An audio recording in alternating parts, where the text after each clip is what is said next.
Hello everybody, welcome in. It is Sunday, the 1st of June already, 2025. Happy Sunday, as my broker says. You know what time it is, it's Sunday. I know you're not doing anything, I'm not doing anything. It's Sunday afternoon. Let's read a book. Hello everybody, welcome in. So, the agenda today, I have Baby Bim. Ooh, the green screen is keying me out a little bit, isn't it? So, whatever your expectations are, if you're watching the VOD, Asmongold, if you're here, I know you are. I reckon Asmongold watches the VOD, doesn't he? Then just lower your expectations. Don't be fooled by the suspenders or the the green screen, which I'm about to make fuzzy. Is that a little bit better? Oh, I can still see through my headset. Hold up. This is annoying, actually. Hang on. I think it's because I'm not bright enough. Am I in a different position? I don't want... I've put... Okay, my predicament is... I've put chat on screen, but I do not want to see it. And I can see it through my... Can you see it through my headset? Okay. Let's see if I can do a better job at keying out my green screen. I can't wait for the day... Oh, that's not what I want. Where I have my own stream room. And everything is set up exactly as I want it. Okay, are we happy with that? Do you know what? We're going to go with that. I'll make it a bit more... Welcome in everybody, how are we? Hope we've had a good week. If he doesn't need to fall, absolutely. Have we all seen the new video? I know Spud and Abyss, you were there. Have we all played it on repeat? Have we liked it? Have we subscribed on all of our alt accounts? Oh, I probably shouldn't say that. I'll probably get in trouble if I say that. Get rid of that. Oh, I've got to open up Steam, haven't I? Oh, we're playing a game, aren't we? We're playing a book. Everybody, if you weren't here last stream, we're playing a book from like the 1980s, or that's when the first one was written at least. Fighting Fantasy. I'm just setting it all up in the background now. Don't be fooled by the black screen. And what we do is it's a choose your own adventure, is what they call it, where you are the hero. Warband Fighting Fantasy. And what we'll do is every choice, every option... Oh, it's going funny now. I want to load up the game. Hang on. Last time it didn't load until I turned off my camera. Let's do that for a little bit. One day I'm going to sort out this shambles of a stream, and there'll be a proper stream starting screen. Although I think the DVD logo is nailing it at the moment, isn't it? Although it's not centered. There it is.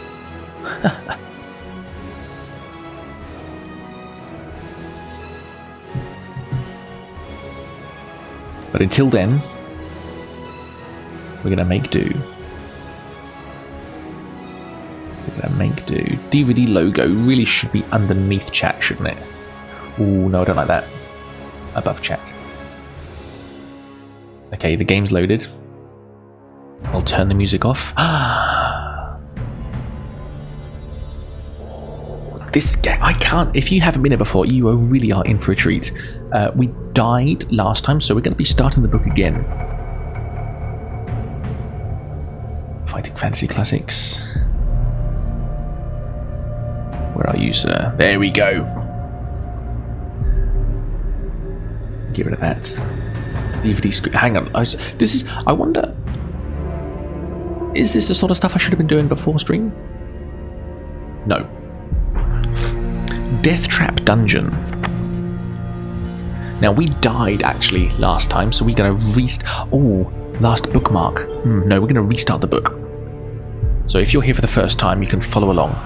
So basically, I won't read all this I'll read page 1 onwards, because this does get a bit dialogue heavy.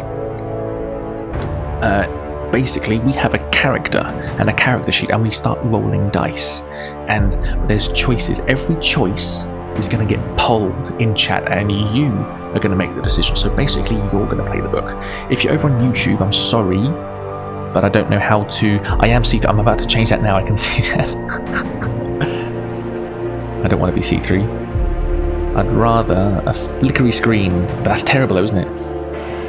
That's a bit better, isn't it, Zoe? Welcome in though. How are you? Have you got your meds yet?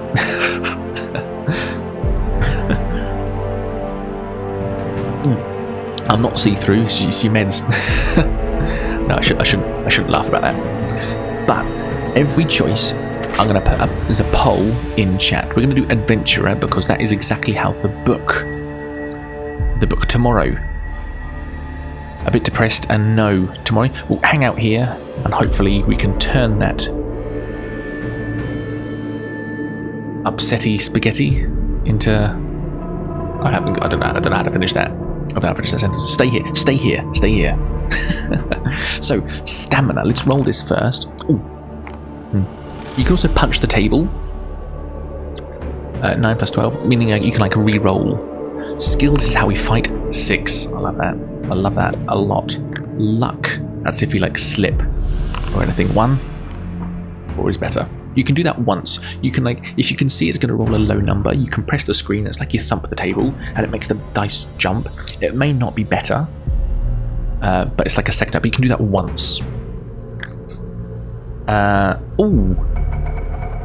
In addition to your other starting equipment, you may take 1 bottle of a magical potion, which will aid you on your quest. We will poll this. Each potion contains enough for 1 measure, so use it wisely. The potions of skill and strength will fully restore your skill or stamina points, respectively. The potion of fortune will add 1 to your initial luck before fully restoring your luck points.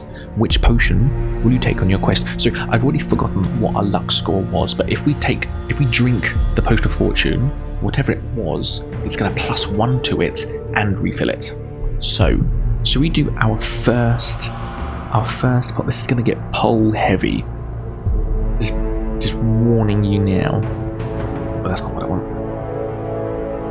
Poll. New poll. I hope we're all well though. What do potion of skill, strength, or fortune? You have Twitch chat, you have 1 minute to decide. If you're on YouTube and you want to take part, come over to Twitch. If not, stay where you are. You just can't be involved with the poll, unfortunately. I wish there was a way to sort of integrate that. I have my eldest daughter with me, just to let you know, so if she wakes up, I will have to remove myself. It's just for tonight though. Next week we'll be back to normal. And at 11 PM, so in 2 hours, I'm going to bring a special guest on screen. It might be Beyonce. It might be my youngest daughter having a bottle feed.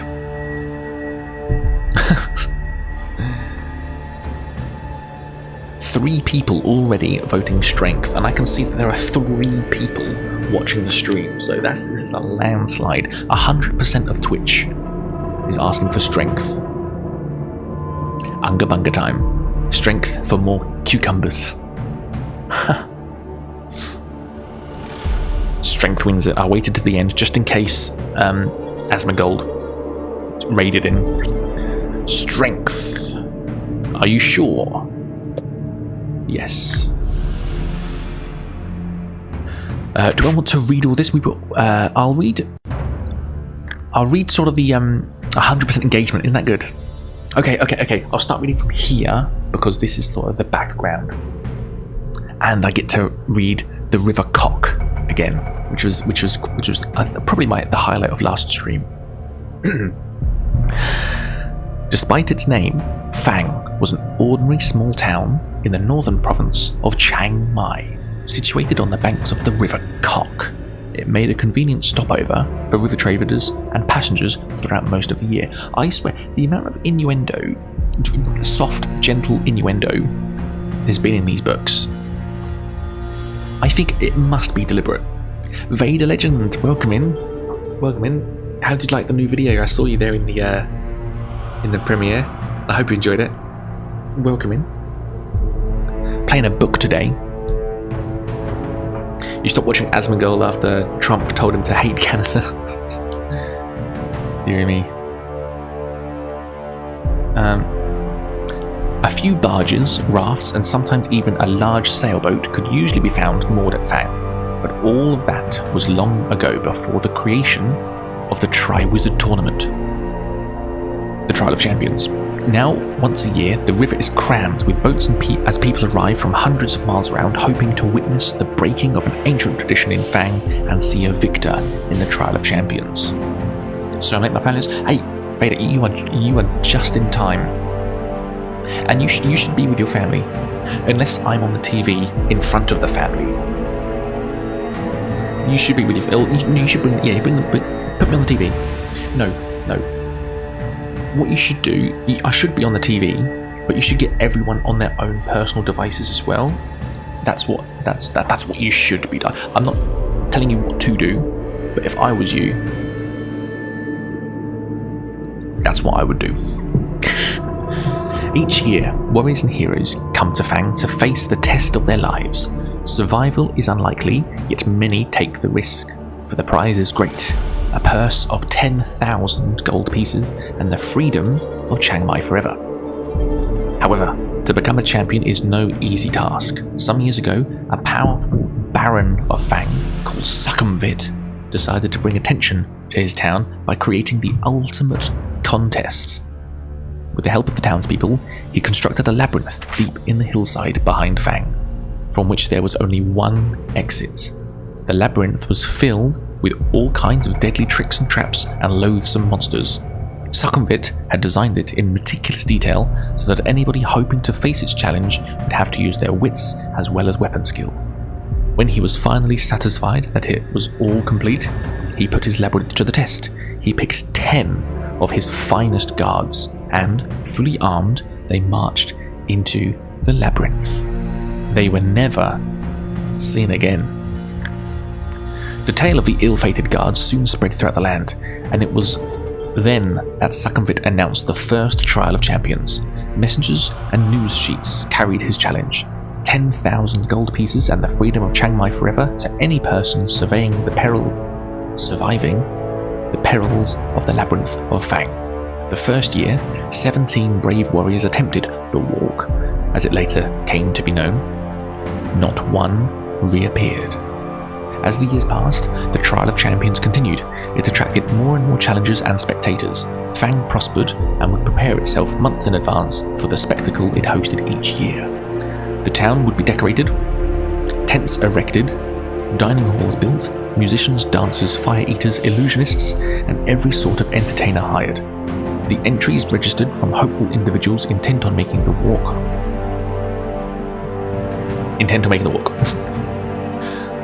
I'm still limbering up, getting used to talking. The week leading up to the festival found the people of Fang and its visitors in wild celebration. Everybody sang, drank, danced, and laughed until the day of the trial broke. And the town thronged to the gates of the labyrinth to watch the first challenger of the year step forward to face the Trial of Champions. Having seen one of Sukhumvit's challengers' flyers nailed to a tree, you, Twitch chat, decide that this year you will attempt the walk. For the last 5 years you have been attracted to it, not for the rewards, but for the simple fact that nobody has ever yet emerged victorious from the labyrinth. You intend to make this year in which a champion is crowned. Gathering up a few belongings, you set off immediately. 2 days' walk takes you to the west of the coast, where you enter the cursed port Blacksand. Wasting no time in that city of thieves, you buy your passage on a small boat sailing north to where the River Kok meets the sea, and from there you raft upriver for 4 days until you finally arrive in Fang. So another thing I quite like about these books is that all of these places are references in other books. So all of the books, or I shouldn't say that, most of the books are set in the same map, and they'll all say, oh, you walk past, I know in one of them it says in the distance you can see a big mountain with a luminous red glow at the top. That must be Firetop Mountain, and that's book 1, The Warlock of Firetop Mountain, and like you can see it in the distance, and like you've had your own adventure there already, so if you've read the book, that's going to mean a lot to you. If you haven't, it's just extra environmental detail. I really like that. The trial begins in 3 days' time, and the town is almost in a hysterical mood of excitement. You register your entry with the officials and are given the violet scarf to tie around your arm, informing everyone of your status, where the River Cock penetrates the sea. Isn't that fantastic? For 3 days you enjoy Fang's greatest hospitality and are treated like a demigod. During the long merriment, you almost forget your purpose in Fang, but the evening before the trial, the magnitude of the task ahead begins to dominate your thoughts. Later, you are taken to a special guest house and shown to your room. There is a splendid 4-poster bed with satin sheets to help you rest. But there is little time left for sleep. Just before dawn, a trumpet call awakens you from vivid dreams of flaming pits and giant black spiders. Minutes later, there is a knock on your door. A man's voice rings out saying, "The challenge begins soon. Please be ready to leave in 10 minutes." You climb out of bed, walk over to the window and open the shutters. Already, people are thronging the streets, moving quietly through the morning mist. Spectators, on their way to the labyrinth no doubt, hoping to find good vantage points from which to watch the competitors. You turn away and walk over to a wooden table on which your trusty sword lies. You pick it up and cut the air with a mighty sweep, wondering what beasts its sharp edge may soon have to meet. Then you open the door into the corridor. A small man greets you with a low bow as you emerge from your bedroom. "Please follow me," he says. "There will be lots of polls. Don't you worry, if you are enjoying the storytelling, well done. Well done. If you're waiting for polls, don't worry, I assure you there will be too many polls." He turns to his left and walks quickly towards the stairs at the end of the corridor. Leaving your guest house, he darts down narrow alleyways between houses, and you have to walk quickly to keep up with him. Soon you come to a wide dirt road lined with cheering crowds. When they see your violet scarf, they cheer even louder and start showering you with flowers. The long shadows cast by the people in front of you shrink as the bright yellow sun rises higher in the morning sky. Standing there in front of the noisy and vibrant crowd, you feel strangely alone, aware of your coming ordeal. Suddenly, you feel a tug on your shirt and see your small guide eagerly beckoning you to follow him. Ahead you see the looming hillside and the dark mouth of a tunnel disappearing into its inner depths. As you get closer, you notice 2 great stone pillars on either side of the tunnel entrance. The pillars are covered with ornate carvings, writhing serpents, demons, deities, each seeming to scream a silent warning to those who would pass beyond them. You see Baron Suckenvit himself. That sounds horrible, doesn't it? You see Baron Suckenvit himself standing by the entrance, waiting to greet the contenders in the Trial of Champions. You count 5 others, standing proudly in line, their violet scarves displayed for all to see. There are 2 bare-chested barbarians dressed in furs. They stand completely motionless, legs straight and slightly apart, arms thrust forward to rest on the hilts of their long, double-headed battle axes. A sleek elven woman with golden hair and feline green eyes is adjusting the crossbelt of daggers wrapped around her leather tunic. Of the 2 remaining men, one is covered from head to foot in iron plate armour with a plumed helmet and a crested shield. The other is cloaked in black robes, only his dark eyes showing between the swathes of his black face scarves. Long knives, a wire garrote, and other silent death weapons hangs from his belt. The 5 contenders acknowledge your arrival with almost imperceptible nods of the head, and you turn to face the exuberant crowd for the last time. Suddenly, a hush falls over the crowd as Baron Suckenvit steps forward holding 6 bamboo sticks. You draw one from his outstretched hands and read the word 5th. Then the trial begins.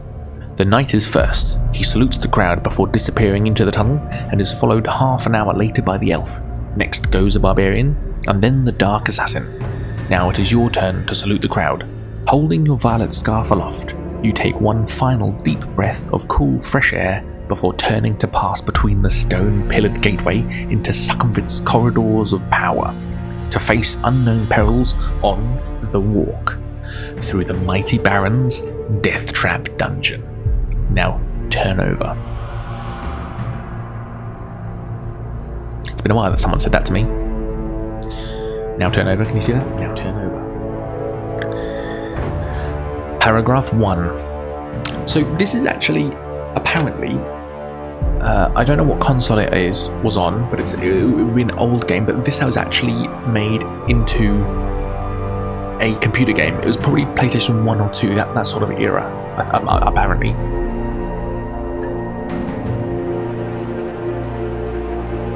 Oh, and now the latest YouTube video has been released. I think I can now focus on Twitch now, and I might start making more graphics and emotes and actually setting up my thing, because at the moment it's just the game capture and the camera and the DVD screen. I might make more emotes. I think I need a Sports Direct emote. Does everyone know what this is? This is a 1 litre mug that you can own. It's a British icon. Sports Direct one. Sports Direct, that's where you buy tennis balls, tennis rackets, golf gear, squash shoes, footballs, any sort of sport. It's like Bunnings but for sports. And for some reason there's a Sports Direct mug, and it's 1 litre. You will find this in every British person's house. I made my mum bring this over for me in Australia. I think a Sports Direct mug and me dancing like the blue shirtless guy. Blue shirtless, no, the blue shirt guy. You remember that? I'll do that. The clamour of excited spectators gradually fades as you venture deep into the gloom of the cavern tunnel. Large crystals hang from the tunnel roof at 20-metre intervals, radiating a soft light, just enough for you to see your way. As your eyes gradually become accustomed to the near darkness, you begin to see movement all around. Spiders, beetles crawling up and down the chiselled walls disappear quickly into cracks and crevices as they sense your approach. Rebel. It's bigger. Sports Direct. It's always on 2 levels. So there's an upstairs and a main floor. It's honestly like a Bunnings. Imagine Bunnings. It's probably not as big as Bunnings. It's a huge warehouse. And it's always on 2 levels. It's do you know what it's like? I tell you what it's like, Abyss. It's like Maya, but just for sports gear. It's Maya. You know how Maya's in most shopping centres, and it's always on multiple levels?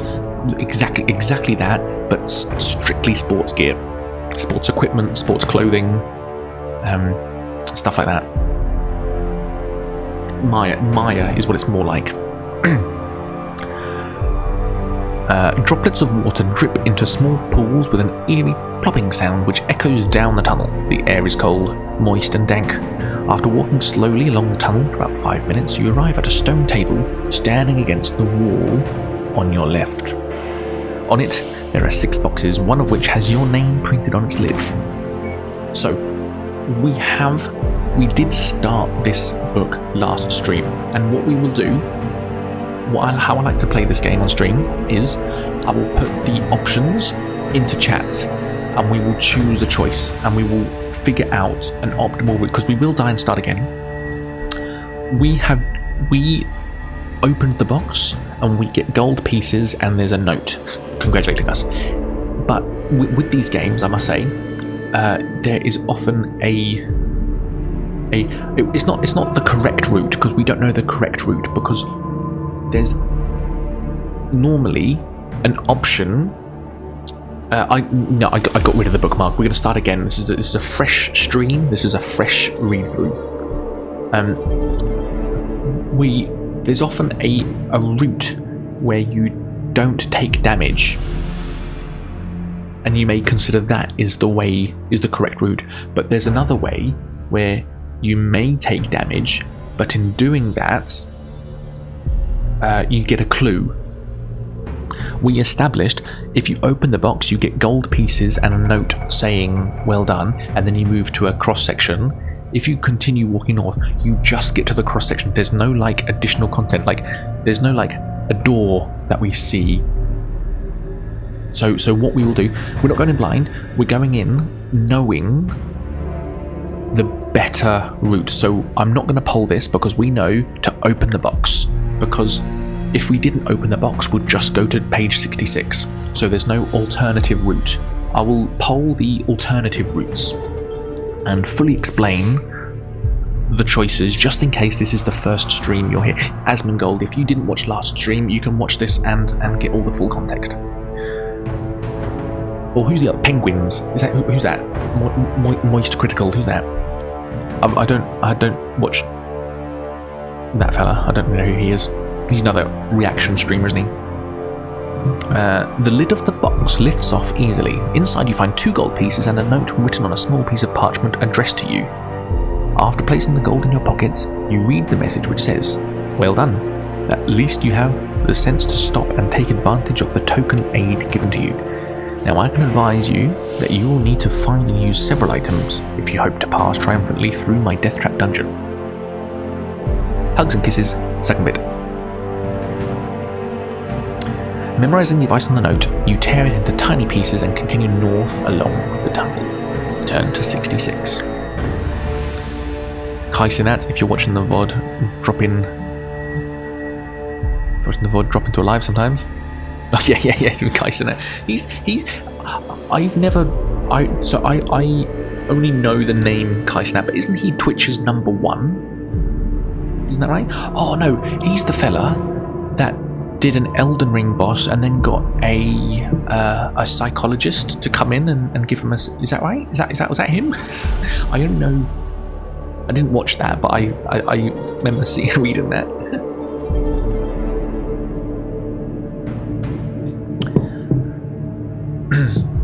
Hit the most subs for a while. Grief. I tell you what.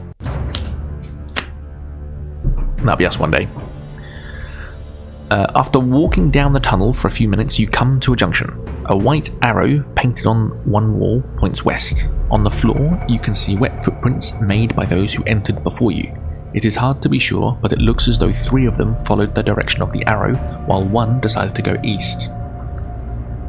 Twitch chat. If you want to go west, vote now.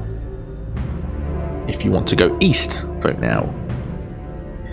West, arrow, or east.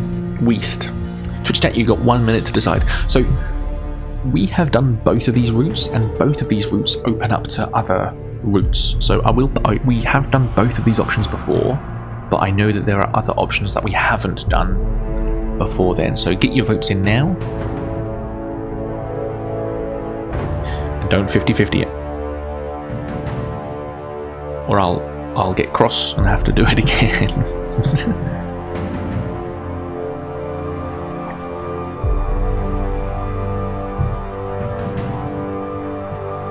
The green screen is really annoying me tonight. I don't know why it does this, because last stream it was perfect.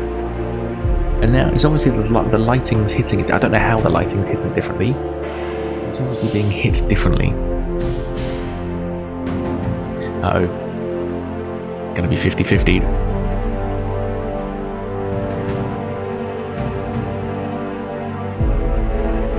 Oh, that's... Oh, at the last... I didn't even see that vote coming. At the last second, someone voted east. Well done. Well done, who that person was. If you wish to head east, turn to 119. Ahead you can see a large obstruction on the tunnel floor. Although it is too dark to make out exactly what it is, the wet footprints you have been following carry on towards the obstruction.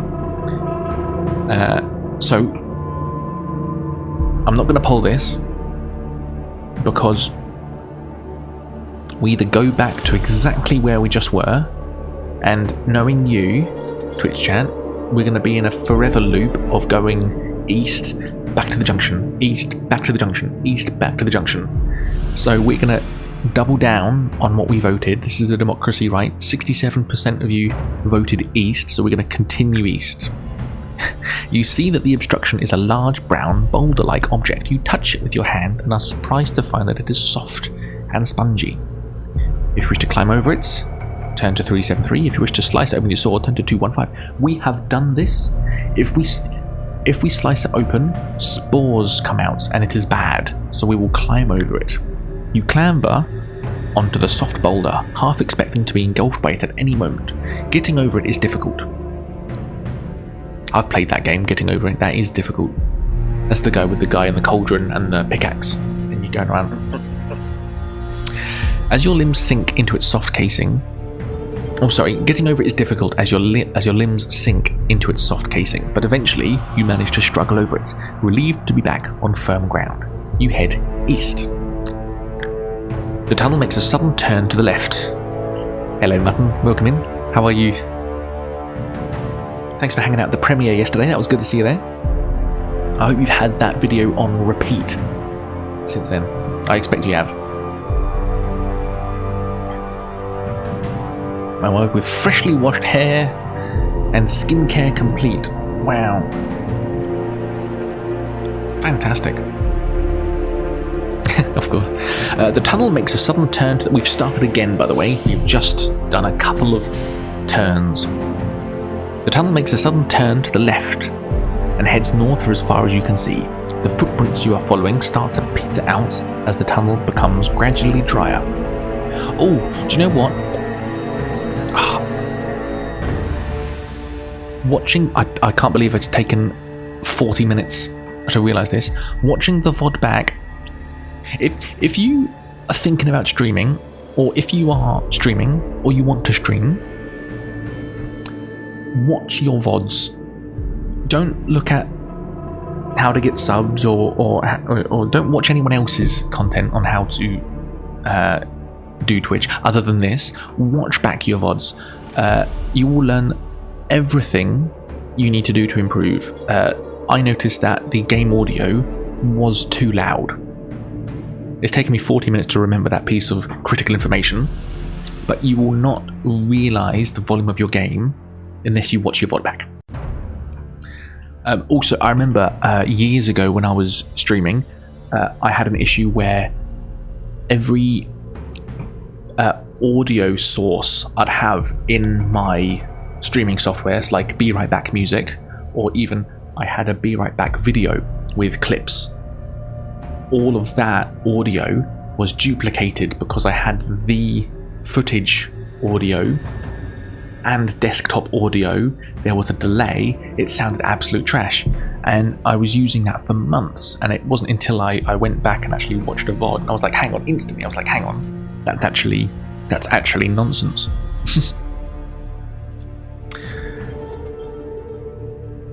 What? The beard is becoming very luscious. Do you know what? The only reason why I haven't shaved it is just to see how it turns out. I do not think it looks good. I can't understand how you can have a beard and see your chin. And I can start doing this now. That's what I'm quite excited about. That's exciting to me. You've got to twist a bit more. I don't think it looks good. Look at that. How good's that? No, that. But it's all patchy and horrible. I don't know why. It's laziness, really. I've never had it so long before, or gone so long between shaving it. Keep the mo. No, that's the worst bit. That's the worst bit, because you know what else is funny? I got nothing in the middle. It starts growing here. Got nothing in the middle. Right. One day I'll be old enough to grow a beard. But I can tell it is not in my 30s.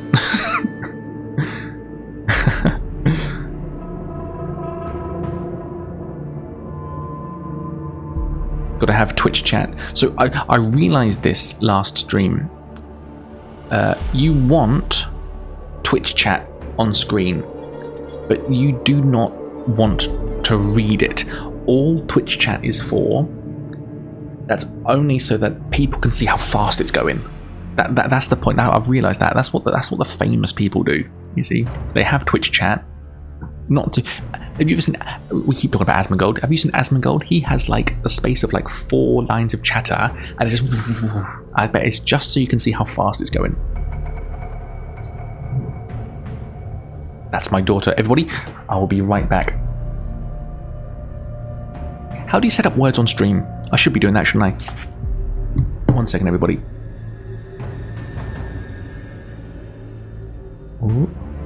I can hear you.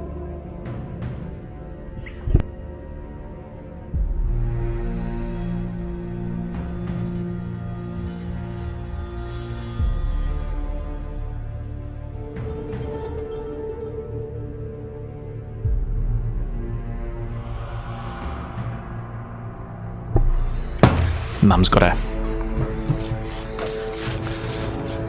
My bed is absolutely solid from my eyes to the bottom of my neck. No bald spots at all. less evolved. Used for context on clips. Yeah. So hang on. Let's do this now because I do have my. How do you? What is words on stream? I reckon that's the way to do this. When Baby Bim wakes up, we should probably just flip on words on stream. Is it a Steam game?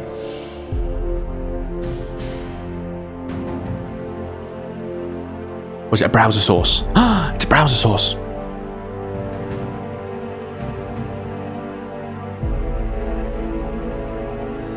Actually, in order to get better results on Twitch. Okay. We're not playing words right now. Mum's sorted out Baby Bim. Well, she's gone in there. Mum, I mean my wife. So how do you... Can we just... I'm sorry everybody. Can we just test this? Can we just test if this works?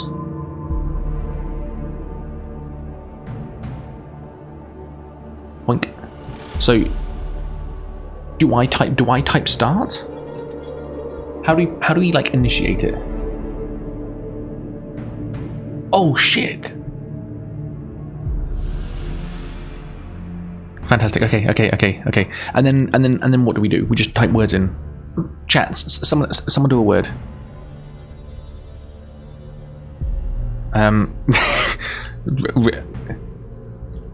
Is that how you play? I've played it in other people's. Oh, got it. That was straight away as well. Someone do a word.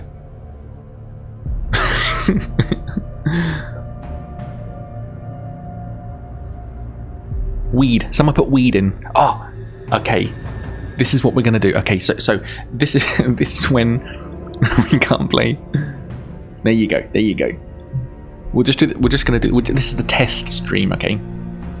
I think this is what we'll do. Instead of seeing my my professional gamer chair, honestly, Salvos, if you have your people talk to my people.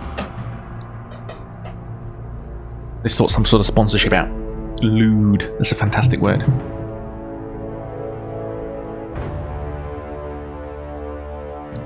Can you hear music though? Oh, there's music. I don't want music. Oh gosh, no. Okay.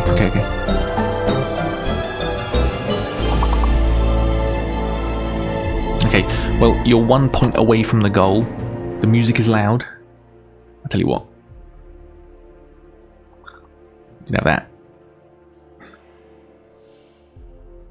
Is that better? Is that better? Because you've got two musics. I can turn the music off. Sound effects on. I'll turn the music off because... Oh, you got the game music going.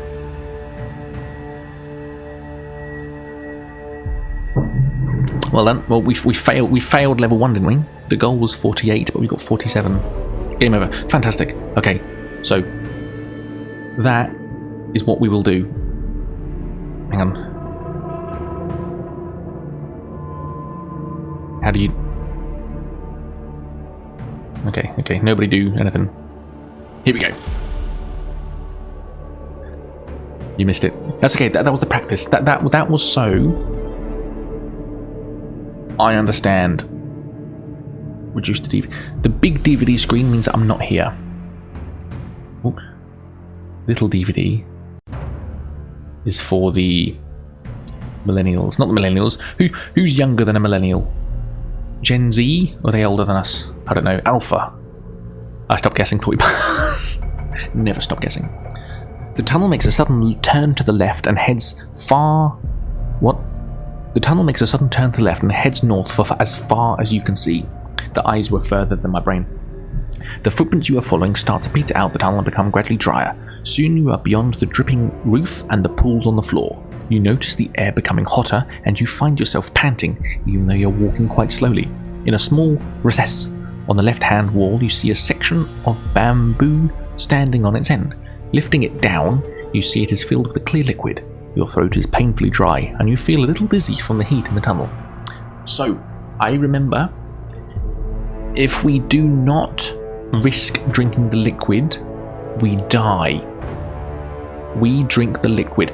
I will poll all of the results that we haven't guessed and don't know the solutions to. I'm all for voting for a path we have already done if it opens up options we haven't done. But we are finishing this tonight. I'm telling you now. The water in the bamboo pipe is welcomingly refreshing. You gain 1 stamina point. Yeah, we're called Twitch chat. I like that. It also contains a magical solution which will enable you to be exposed to melting point temperatures without harm. Discarding the bamboo, you start off north again in good spirits. The temperature continues to rise and you find yourself dripping with sweat. As you struggle on, the heat intensifies until it feels like a white heat and becomes so unbearable that you begin to pass out. Did you drink the liquid from the bamboo pipe just then? Yes, we did. Gamebook. Yes, we did. Although the temperature in the tunnel is higher than you could normally tolerate, the liquid from the bamboo pipe keeps you alive. Turn to page 197. Mercifully, the temperature now starts to drop rapidly, and soon it feels almost cool again. On the left-hand side of the tunnel, it is a closed door. It has a small iron plate in it, sucking up that sweet nectar, which might possibly slide open. I can't remember. Let's do a poll now. I can't remember what we did and what these options did. So, Twitch chat, what do open door? I'll do these in order. Open door, slide plate, north. Twitch chat, you have 1 minute to decide. I love these. I love these books. Is the music okay? Shall I change the music? Stargazing. Let's try that for a bit.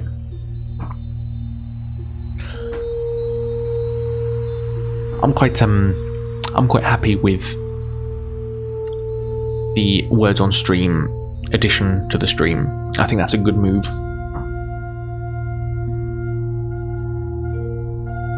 And I like you can activate it from chat, so I could be. Oh, I'm very happy. I'm very happy. I went to a music festival. Will I dox myself if I say I went to Blacktown Fair Parade? What was it? Blacktown City Council Day Parade, and it was fantastic.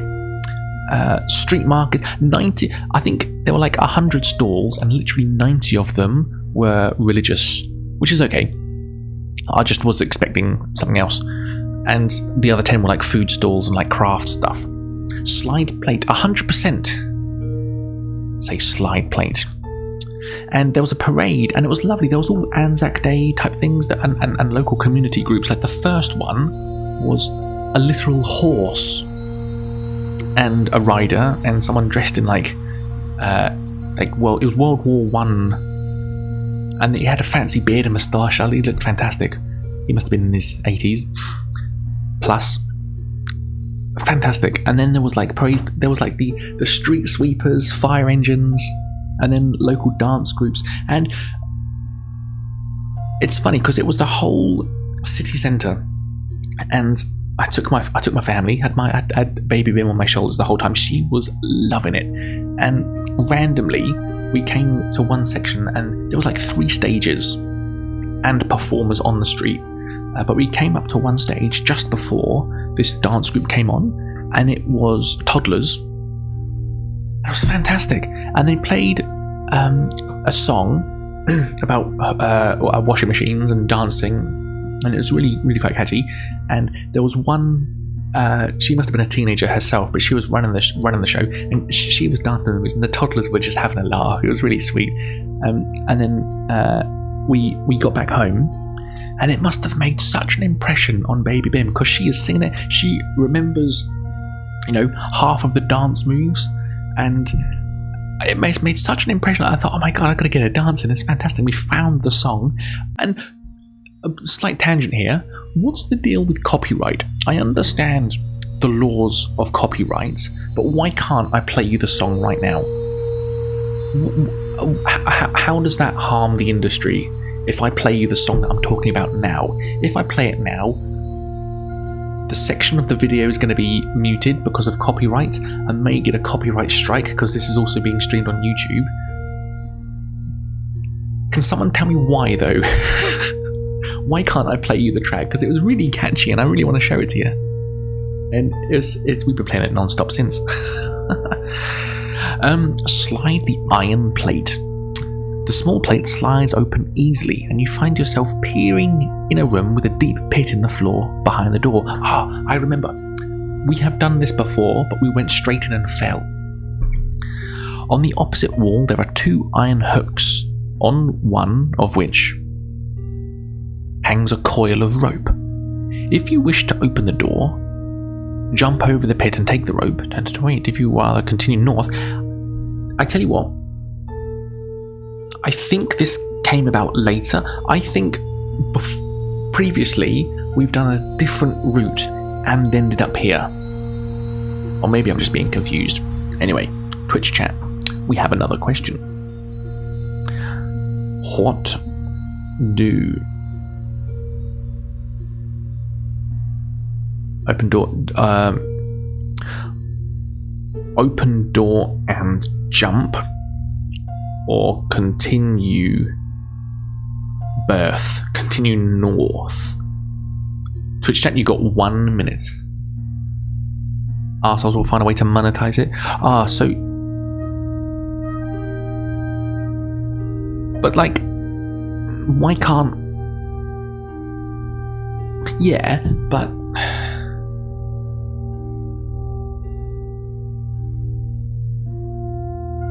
you all have access to this music, so it's not like I'm showing you a subscription base. It's not like I'm showing you a Netflix episode, which is, Netflix gatekeeps their products behind a paywall, right? You have to be a subscribed to Netflix.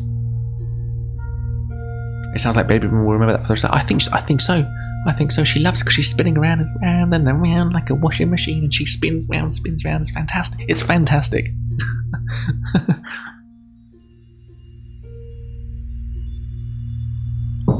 Yeah, but why can't I have it? Why can't I have it? 4 people. Holy crap. 5 people voted. Oh my goodness. This is mental. Open the door and jump. Remember this, because if this is the bad choice or the good choice, we will have to remember this roadmap, okay? Don't trust me to remember. I hardly remember anyone's names. The door swings open into the room, and you step back and jump over the pit. You put the rope in your backpack and jump back over the pit and leave the room and head north. The rope, we got the rope. That's useful for later. 80% say jump, Bim says how high.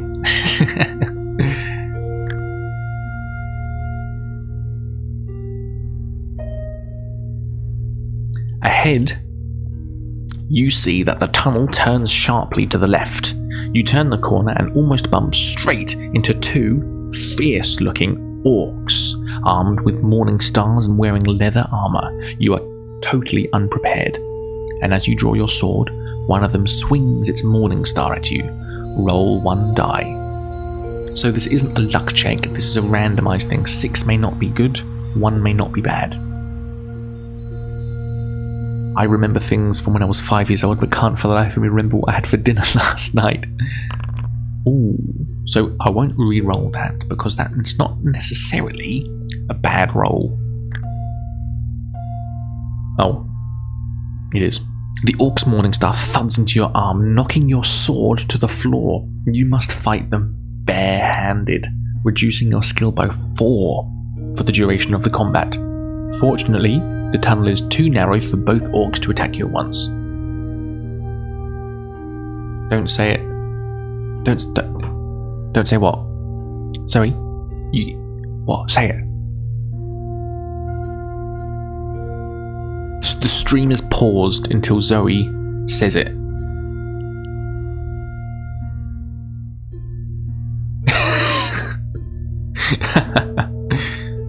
Well, you're on the spectrum. Well, that's the idea of a spectrum.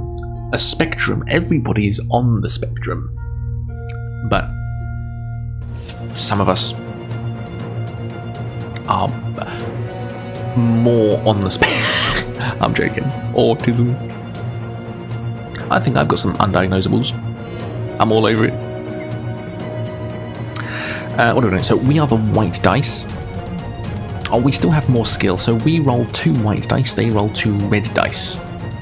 Is that too loud? That's the best thing about spectrums. Hang on, I can turn it down like this, can't I? I'm going to turn it all the way down there. Tell me if this is acceptable. So, I roll 2 white dice, they roll 2 red dice. My skill is added to my dice rolls, their skill is added to their dice rolls to give us a final number. The highest number takes 2 stamina off the opponent, the loser. That looks good, that's a good dice roll. 2 more like that. And it's easy. 1 more, come on. These fierce looking orcs are no match for Twitch chat. Can you see, look. Now I face the Twitch chat. Twitch chat. Your beaver game is crashing. I've played a couple of those. They're not stream friendly though. I can't see that. I don't know why the game sometimes like lags with the dice roll. It's obviously too much for my laptop. Here we go. 2 fierce looking orcs now dead. If you win, turn to 257. Inside one of the orcs' pockets you find 1 gold piece and a hollow wooden tube. You put your findings in your backpack and set off west. Turn to 164. It was at Timberborn. I played Timberborn. I think Rach means the animal. Oh. As you walk along, droplets of water again start falling from the tunnel ceiling. You see wet footprints made by the same boots that you followed earlier. Heading west, the footprints lead to a closed iron door in the right-hand wall of the tunnel, but do not seem to go any further. They're making another Timberborn but with mice. Really? I played Timberborn and I loved the concept, but I just couldn't get into it. I remember playing it on stream and you can give them names, can't you? It's brilliant. I'll charge it. I saw the message. Another poll. With a cat overlord, that's fantastic. Twitch chat, what do open door continue west. So the important thing here is we are going west. Twitch chat, you got 1 minute from now. We are going west, so we can either continue going west or check out this exciting piece of content that has been presented to us. PC, I like that. Twitch chat, what do? If you're watching on YouTube, you can't take part, I'm sorry, but if you come over to Twitch, you will be able to. 67% are saying open the door. Currently, that can all change. 80%, my goodness. This is some fun. I can see that there are 4 people in chat, yet there are 5 votes, and I haven't voted. So how fantastic is that? That's the sort of engagement I like with this. I think I might like Timberborn. It's good because there's like a high tide that you have to prepare for, and dams, and there's like old civilization that you can like harvest like iron out of. It's like Earth, but in the future. And beavers just own it now. I must go west at all times, I'm sorry. Oh, that's your vote, isn't it? Maybe we've got too many tabs open. Okay, open the door. 80% say open the door. I don't remember this picture. Oh my goodness. Oh. The door opens into a large chamber where you are shocked to see one of your rivals who has obviously met a sudden, gory death. It is one of the barbarians, and he is impaled on several long iron spikes which are fixed to a frame that has sprung out of the door. Oh, that's him there, isn't it? That's the classic Skyrim dungeon trap, isn't it? We didn't die. No, that's not us. That's the barbarian. A lot of rubbish and debris litters the floor, concealing a hidden tripwire which he must have stepped on and thus released the spiked frame. In the far wall is an alcove in which you can see a silver goblet standing on a wooden table. You need a dual PC rig? That's what I've got at the moment. I've got my laptop and a PC with, I think it's Windows. How do I check which Windows it is? I think it's Windows 7. It's Windows 7. It's Windows 7. Windows 7 was my idea.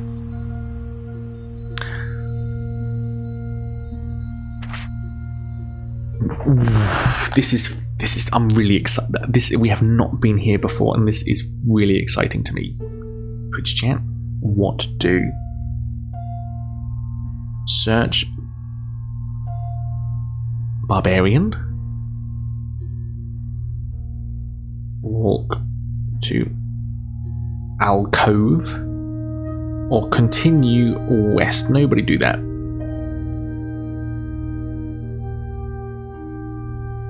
Oh no, I was doing it all on one line, hang on.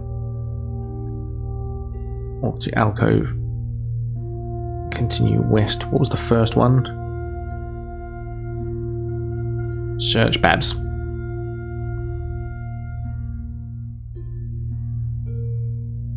So Twitch chat, what do? Search Babs, walk to alcove, or continue west. Loot, loot, loot. I like zooming in on beavers and watching them. Yeah, me too. Do they juggle pebbles? Twitch chat, you got 1 minute to decide.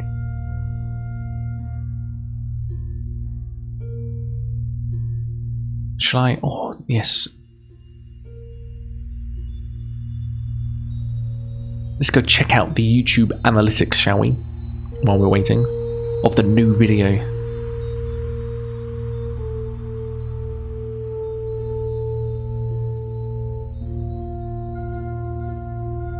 Here we go. YouTube Studio. Babs is my next barbarian build on Baldur's Gate 3. Fantastic. Oh, it's nearly at 3,000 views. How good's that? 25 hours old. 2.7k. Oh, here we go. Yes, yes, yes. This is going to be famous. Going to be famous. 100% say search Babs. And was that 20? So in the first hour of the video, I lost a subscriber, and it said it on the actual video. So someone was obviously on the video when they clicked unsubscribe. So that was the first thing I saw. But now it's on plus 22. How good's that? How good's that? Right, search Babs. Turn to 1, 2, 6. Should I bookmark it here? No. The pouch on the barbarian's belt is empty, apart from some strange-looking dried meat wrapped in cloth. He's got pocket beef. Do you eat it, or leave the meat? Do you want to leave his meat? Do I eat his meat? Oh gosh, this is terrible. Hey, stop. Get your head out of the gutter. Will you eat his dried meat, or leave his meat? Or continue west? Twitch chat, what do we do? What do? Eat his meat.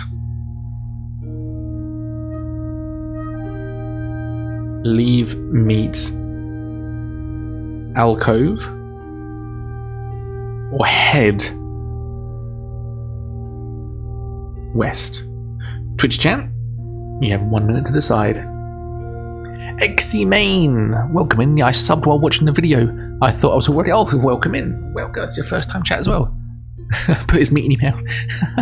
So, if you, this is quite an important thing for me to say. If you have come from YouTube, lower your expectations. This is not polished quality.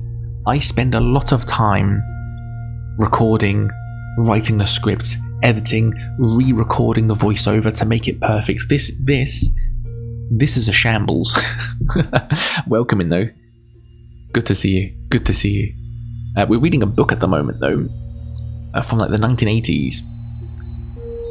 Ooh, 3 people want to see me eat his meat.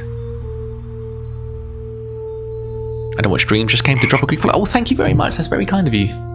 Very kind of you. Thank you very much. Well, I hope you enjoyed the video. There's more to come. There is more to come. But if you want to stick around, you're going to see me eat a barbarian's meat. If that's yours, if that's if that's the sort of thing you're into, turn to 226. His meat contains herbs which will increase your strength. You gain 3 stamina points. I don't think we have lost any, so that's okay. What would you like to do now?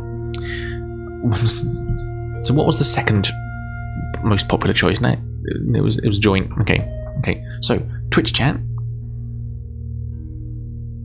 What do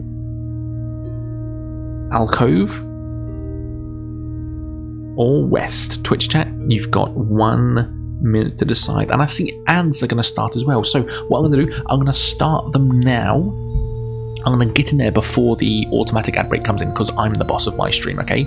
And I will see you in 3 minutes. I might hang out and just tell a story about Costco today though, but I'll run the ad break now, okay? But the game is paused, right? 3 minutes. See you in a bit. Ad starts in 30 seconds. All right. Got to get every inch of it in there. Okay, here we go. So, now that all the losers are gone, I'm going to tell you a story about Costco. If you're watching this, or people on the VOD can watch this, can't they? Oh no, I didn't mean that.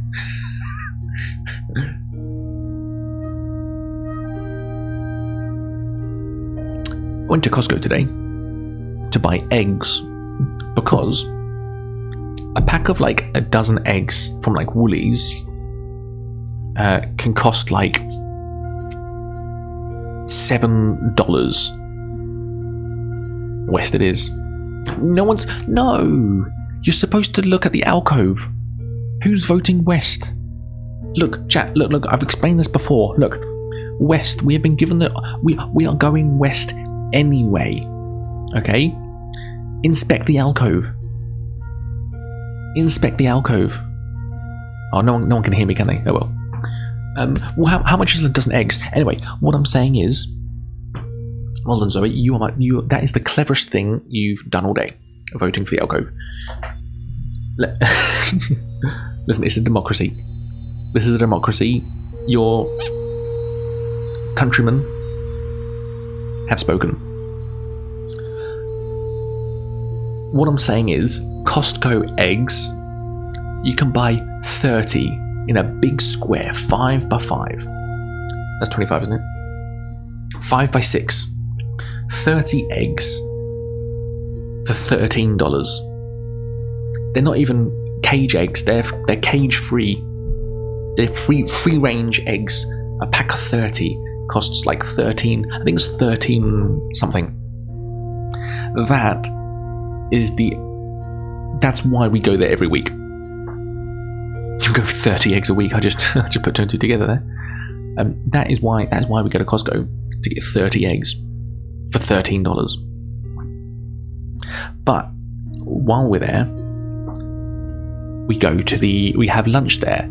You can't, in this day and age, in this economy, you can't tell me that a $1.99 hot dog with free massive drink that you can refill is a bad idea. You tell me that. How do the eggs walk around on the free range? I don't know. In a cage. They're in a cage in a field. That's probably how it is. I need that. I live below the property. Put the pop. Yeah. For now, everything is temporary, Zoe. As soon as your streams kick off and you kick that kicks off, you'll be laughing. You'll be getting phone calls and you'll be like, "Hello, no, that's not expensive enough." That'll be you. That'll be you soon. Is everyone? Now, that was a fast 3 minutes, wasn't it? Welcome back, everybody. $1.99 for a dog and bottom string, and it's a decent size. And you know what? The bread is beautiful, and you can have free mustard, free onions, free relish, free ketchup. It's fantastic, and everything is so cheap as well. Like, you could buy like a huge pizza for $12 and cook it yourself at home, or order it at the Costco cafe, whatever you want to call it, for $12 and it's cooked, or a slice for like $3 and it's beautiful. It's so cheap. It is so cheap. I love it. I love it. And it's just everything. I love everything about Costco. Costco, have your people talk to my people. Let's sort something out. What I was saying while the ad was in progress is, who wants to just leave the room? Listen. This is a democracy, and I will do what the people want. I am just confused at the community I've gathered who don't want to inspect the alcove. We are going west anyway, unless the alcove is like a secret thing. Unsubbed for life. You didn't vote. I was playing beavers. So you want to go to that? Can we try again? Okay, everybody. I'm not going to do the vote. Listen. Okay. Twitch chat. I'm just going to say you are wrong. We're going to go to the alcove. Even if we die, it's going to be worth it. Okay. I'm going to ignore. I should stop polling every answer, shouldn't I? We're going to the alcove. I don't care. We're going to the alcove. Here you go. Look, isn't this interesting? You walk slowly over to the alcove, carefully checking the floor for any more hidden traps. You see that the goblet contains a sparkling red liquid. Go to the alcove then. Poll means nothing. I do have free will. Will you drink the red liquid, leave the goblet and walk back to search to the barbarian, or leave the sea? Look, every option we've had is to continue west, so we're going west anyway. The game book wants us to turn back. Either, so there's two reasons for this. Let me go full screen because this is serious now. Where's my camera? Here it is. I'm gonna go full screen because this is serious now.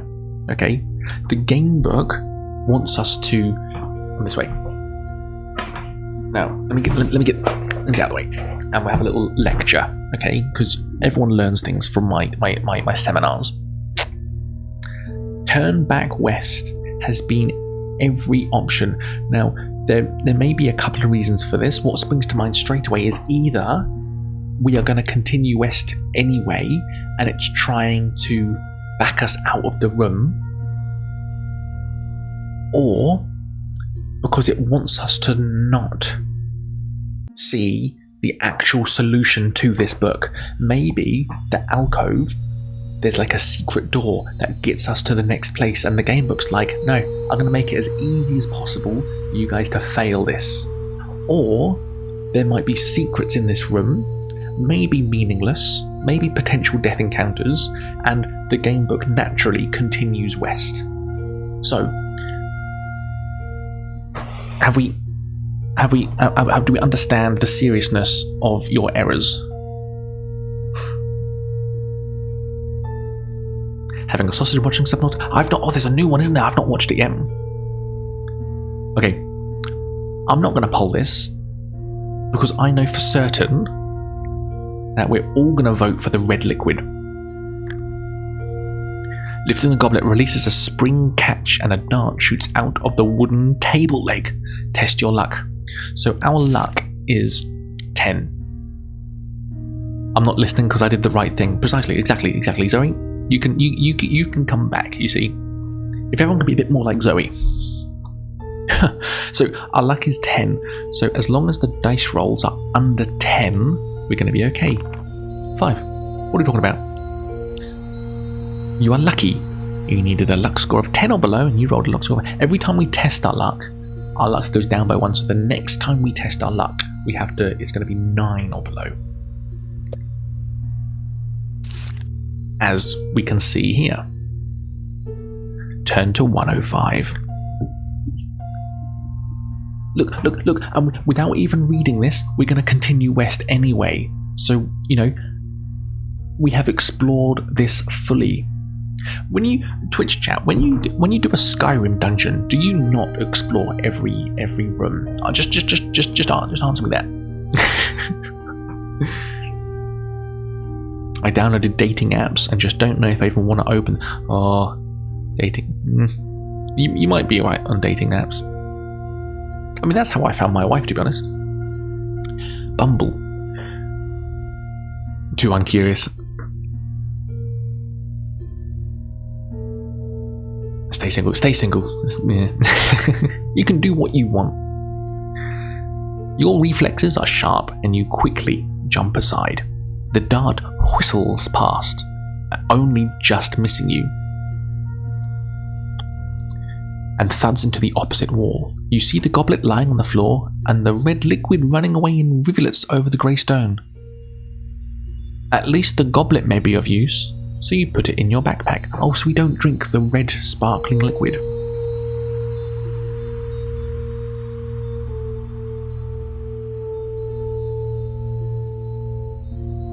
If you're not done so already, you may walk to search the barbarian. So it gave us so many opportunities. I think that's the 3rd time it's asked us to search the barbarian. I'm going to continue west anyway. But now we have a goblet.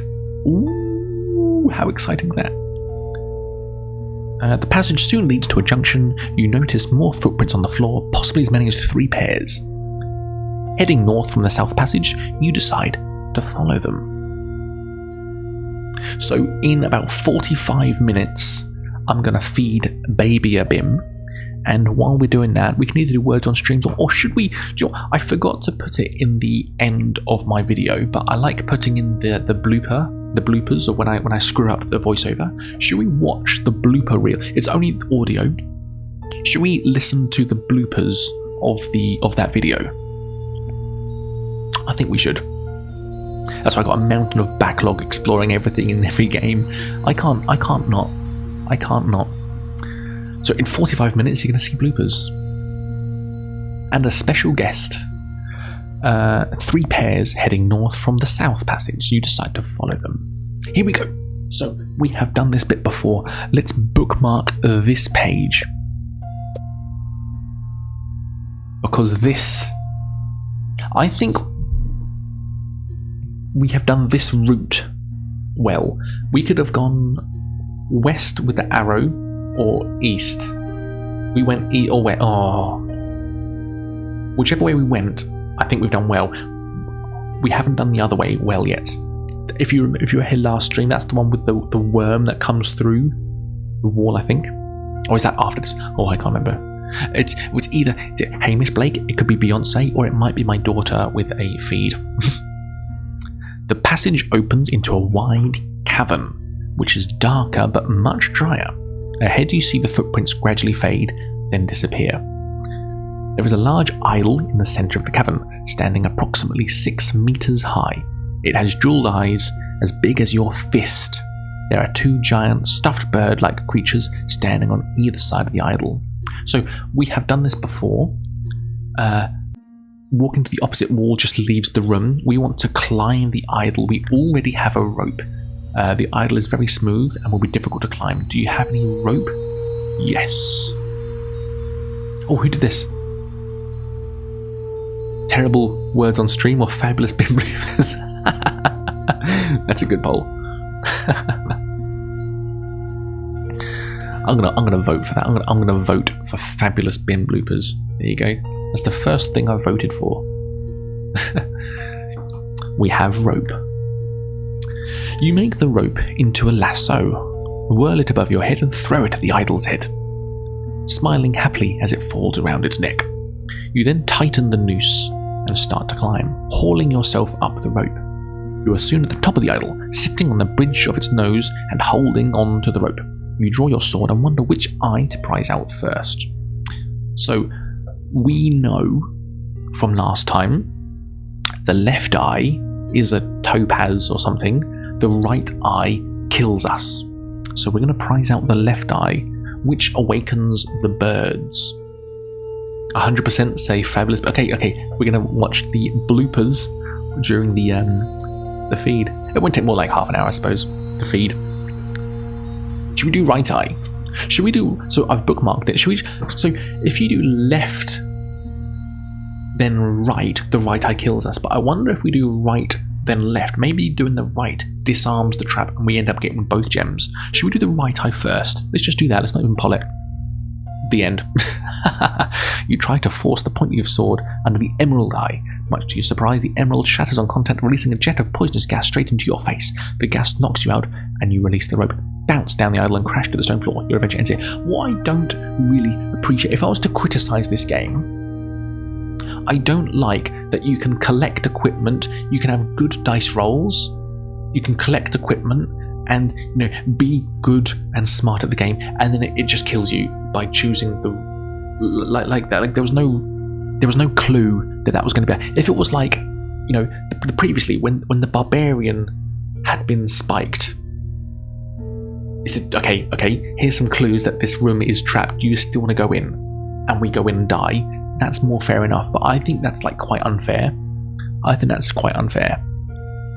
Use the bookmark.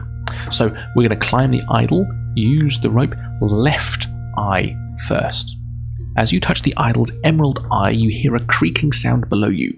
Looking down, you are shocked to see 2 stuffed birds flying off. Their wings flap in jerky movements, but they are soon above you and look set to attack. Fight the flying guardians one at a time, but your skill is reduced by 2 during this combat because of your restricted position. You must fight. We have 12, so it's going to be 10. They have 7 skill, we have 10 skill. Let's fight. Ooh, double 6, how fantastic is that? We need 3 more hits. That's better. It's not cheating. If it is a feature in the game, it cannot be cheating. If you do the little re-roll type thing, one more hit. That'll do. Okay, that was the first one. Second one. Ooh. Okay, I'm not sure if we would have beat that anyway. But I re-rolled it. I couldn't do the maths quite quick enough. There you go. 2 more hits. I couldn't do the maths quick enough. Oh, still got it anyway. You are triumphant. If you win, turn to 240. So, the thing with... I'll change the music again just for engagement. When you change the music, the battle music is actually different as well. You look down and see the crumpled bodies of the 2 flying guardians lying motionless on the floor. You start to prize out the idol's emerald eye with the tip of your sword. At last it comes free, and you are surprised by its weight when it falls into your hand. Hoping it may be of use later, you put it into your backpack. If you wish to prize out the right eye, you die. If you'd rather climb down the idol, turn to 8. Where's this music? Stalking Danger. I'm not sure we've listened to this properly before. Back on solid ground once again, on the cavern floor, you try to shake the rope off the idol's neck. We need no die, no. Please no death threats in chat, please, Zoe. We need 9 to beat. Well, it is 9. That's 9 as well. Okay. Oh. I wondered if 9 was unlucky, but okay, 9 is lucky. So now it's 8. Our luck is 8. You are lucky, and we get the rope back. The lasso loosens itself and you are able to shake it free off the idol's neck. It falls to the floor with a loud clatter. You quickly coil the rope up again and put it in your backpack. Wasting no more time in the cavern, you run forward to the tunnel in the northern wall. Not much farther down the tunnel, you come across a closed door on your left. Putting your ear to the door, you listen intently, but hear nothing.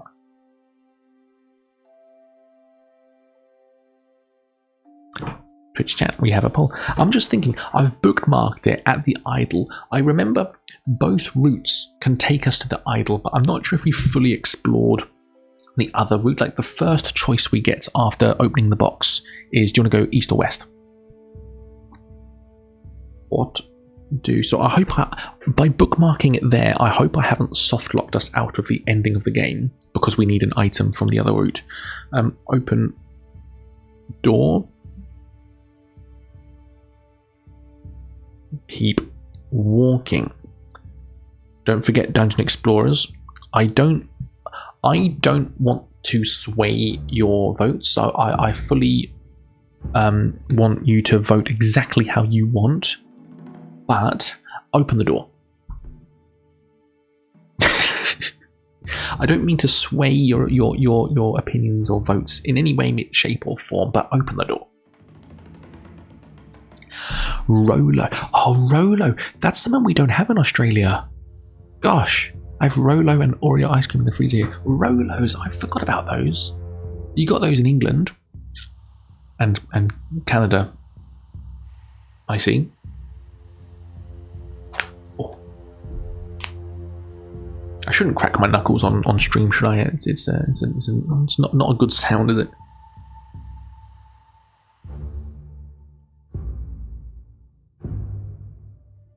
They're in the little international sections, but they're like $4, whereas in England it's like a quid. A quid. I do miss England. I do really miss England. Rolo's in the shop here. But I don't want English things to be in the international section. I think English things should be the main aisle. As before. Open the 100%. Of your own free will, without any persuasion, here or there or anywhere, is to open the door. Bim, yes, sorry. I'll pause the stream until you say what you want to say. We've been colonized already. My goodness. Yeah, but I want Rolos to be in the main chocolate section. Not in the international section. English things do not belong in the international section.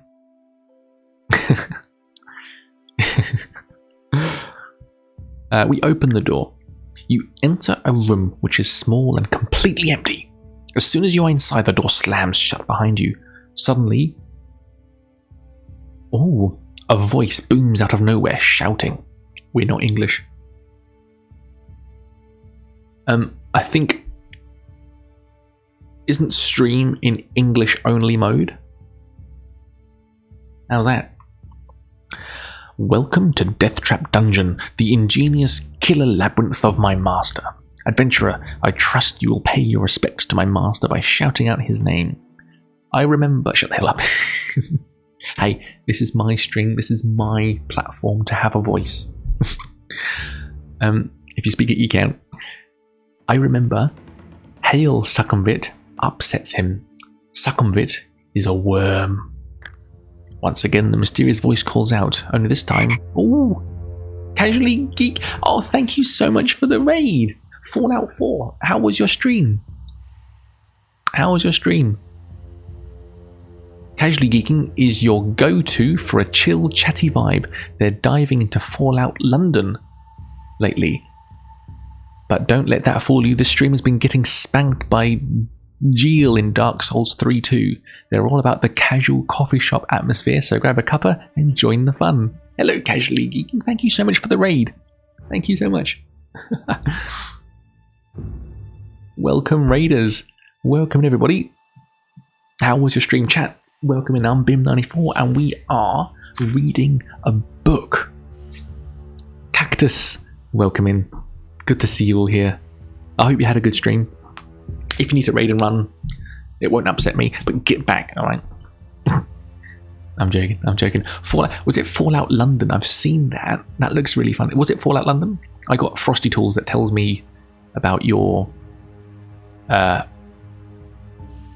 stream titles and previous games and stuff, so it tells me a little bit about what you've been doing. So Fallout London, it told me. And then you're getting spanked by Gale in Dark Souls 3. It was good. Bringing democracy back to London. That's something I want less of, actually, when I'm in charge of the stream. When I'm in charge, when someone else is on charge, I want a democracy. When I'm in charge, no, I want a totalitarian, my decision. No board meetings. No compromise. A little bit of self-serving to welcome myself in. No category 4, so says Fallout 4. Ah, yes. Fallout 4, fantastic. I'll have to check that out. I played Fallout 3. And I have actually the original ones. Maybe I'll that's just an idea for a future stream, one of the original Fallouts.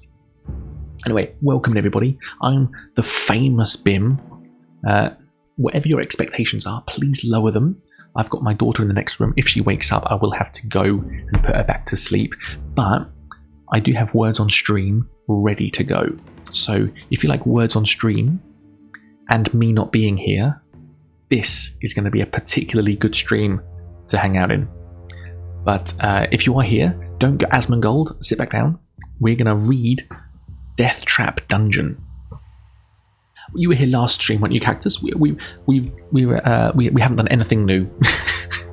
We've been streaming for an hour and a half, and we've not done anything new.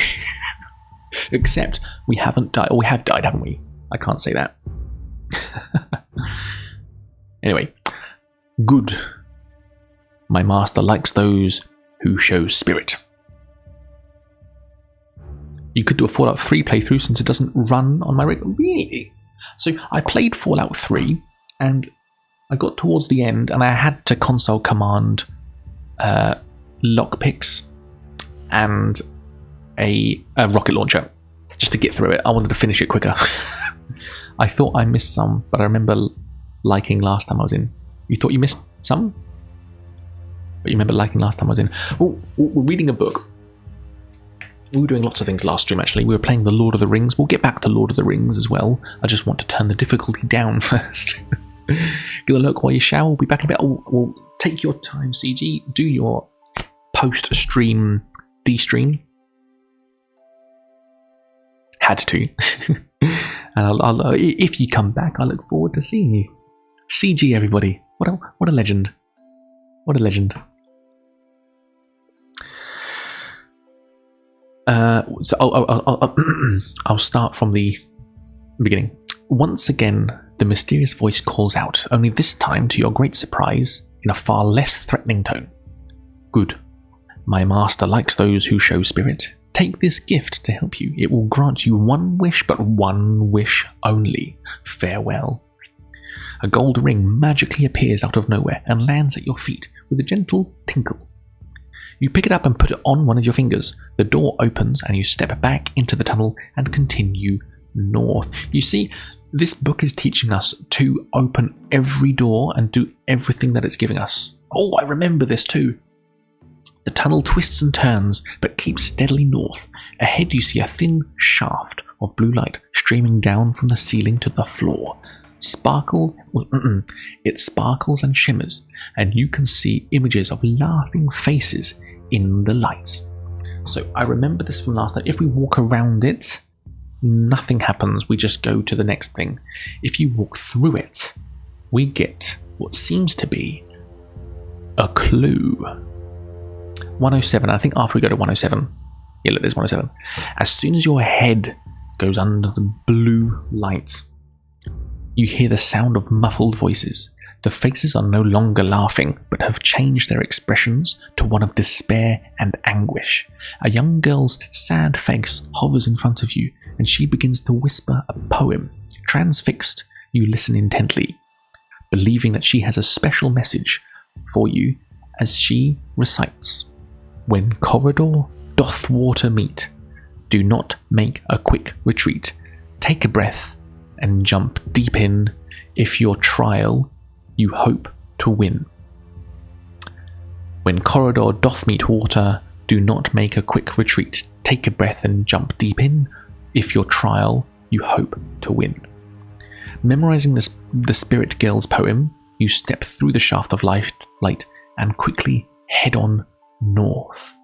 Are we all enjoying this? Because I am fucking loving this. You come to an arched doorway set in the right-hand wall of the tunnel. The heavy stone... I'm going to turn the music up a bit. Does that look good? It looks like we're on minus 40 decibels. That doesn't make sense. You come to an arched doorway set in the right-hand wall of the tunnel.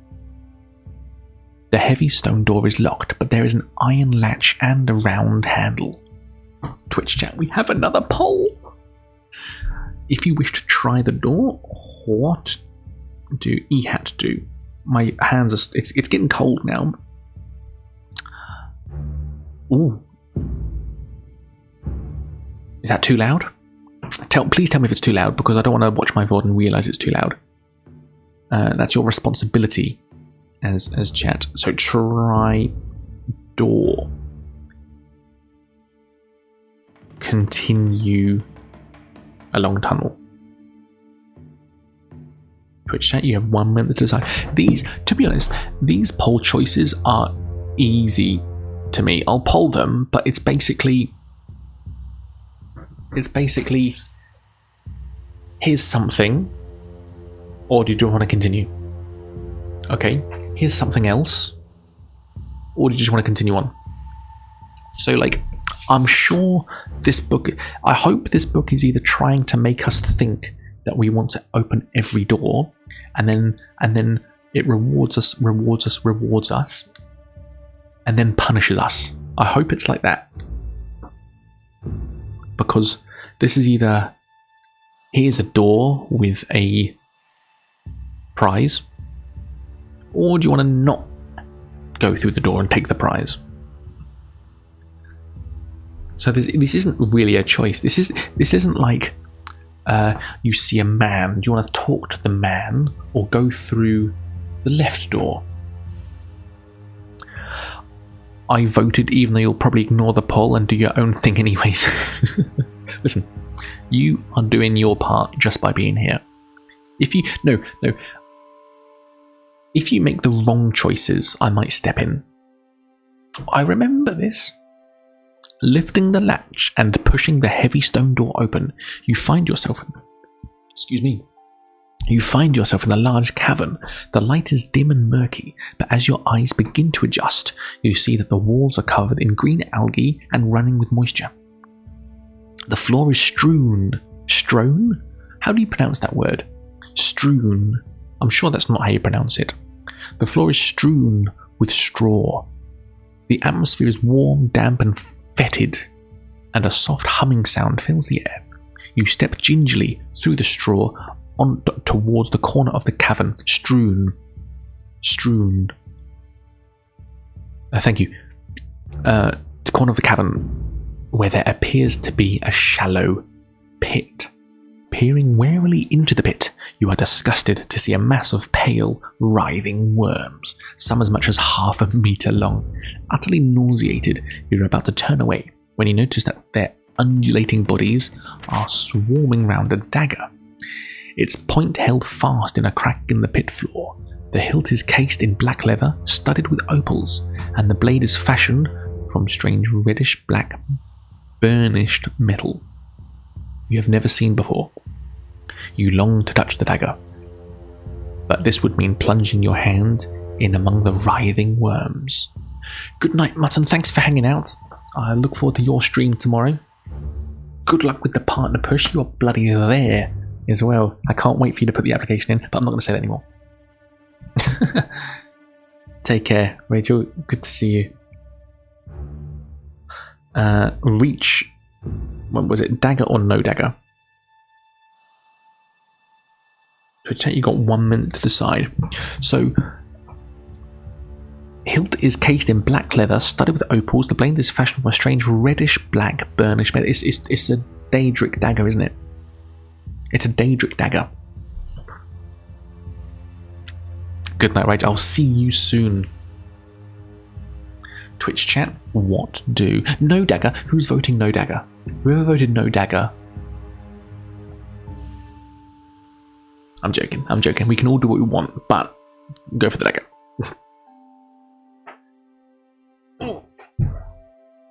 I shouldn't have polled it. No, I'm not going to poll it. I shouldn't have polled it. We're going to go for the dagger.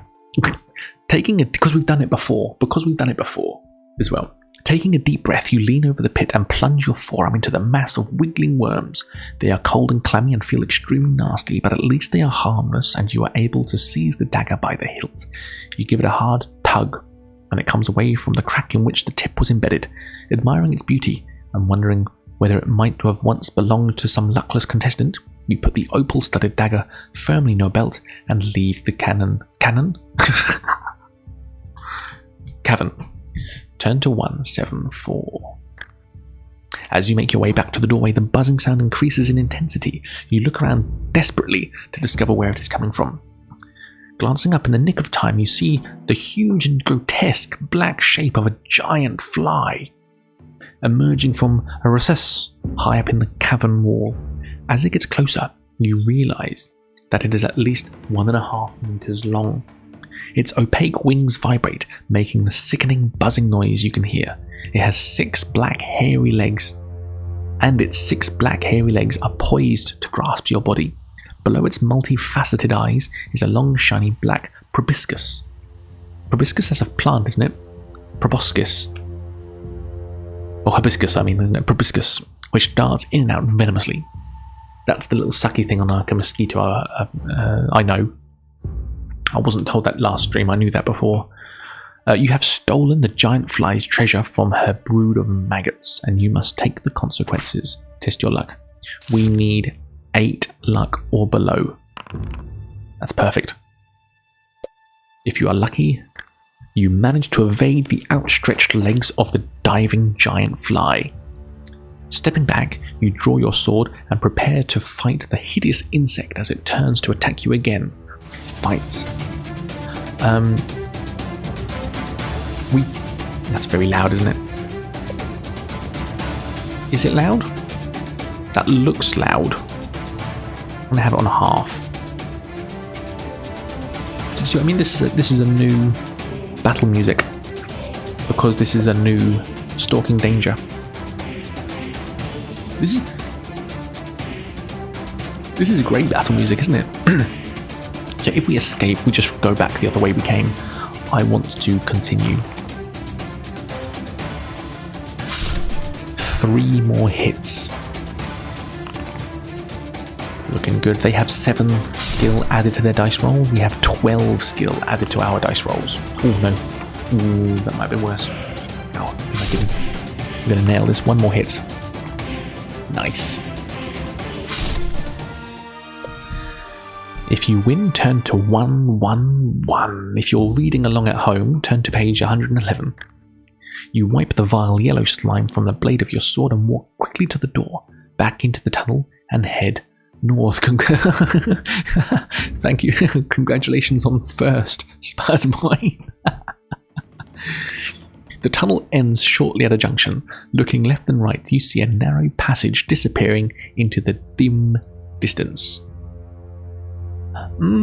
So here's a genuine poll result. Poll decision. What do? West or east? Do you know what I'm going to do actually? What I'm going to do, this is probably a good place for a bookmark. Because I feel like we have explored everything behind us.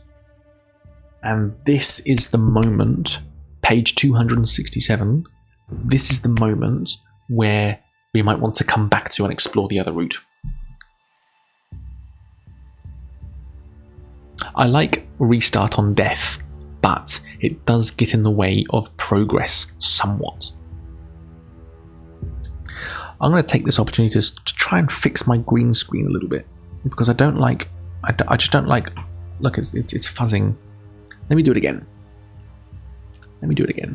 So select color, screen color. I'm just going to do that for a second. It's going to go weird for a bit. Oh my goodness, isn't that interesting?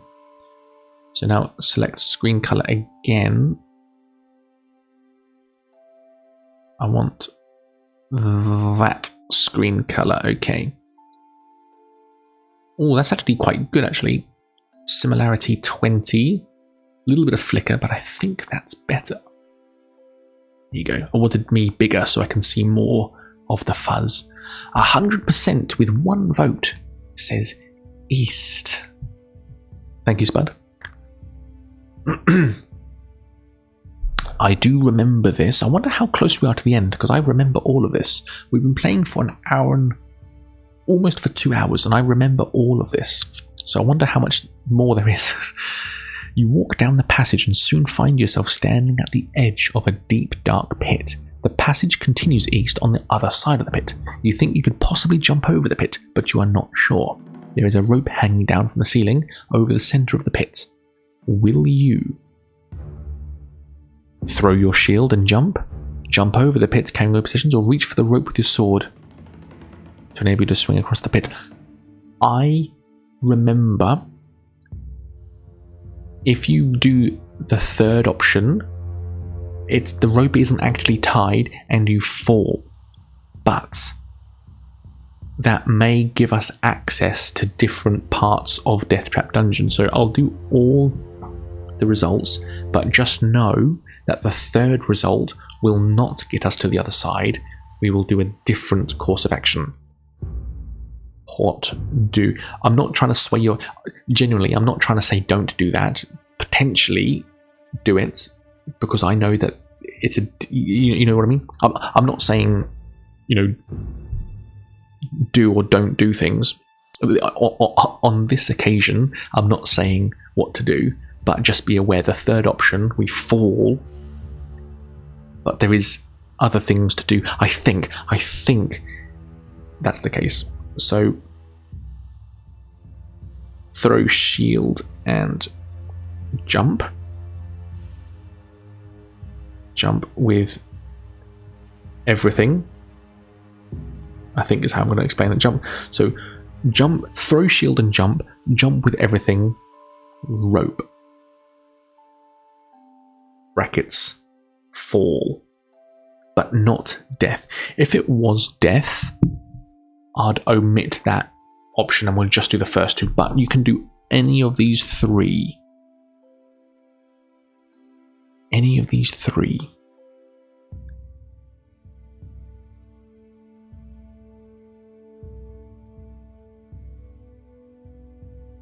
Jump with everything. Always tied now. Throw shield and jump. We don't want to fall.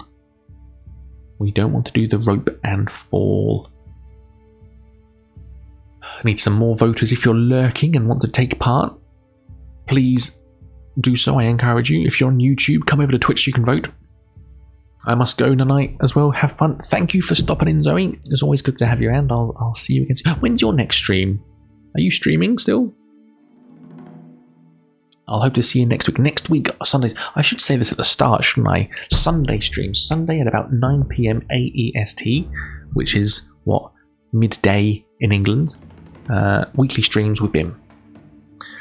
Jump with everything, say 67%. Turn to page 30. Hopefully this week, since I'll have my meds. Yeah!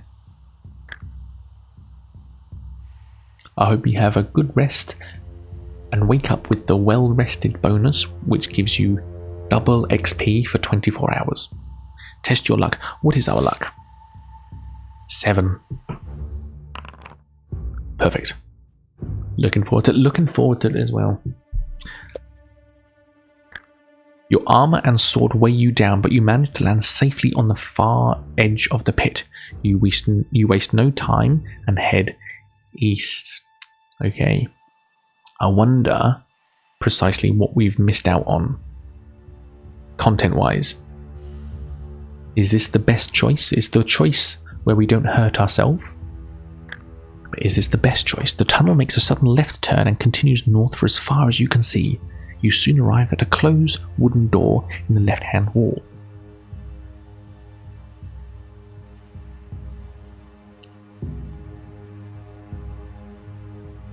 Everybody, that's my daughter. Let's do words on stream for a bit. Hello, darling. Hang on, you can't see it. Wait. There it is. Oh wait, chat. See you in a bit.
How are we?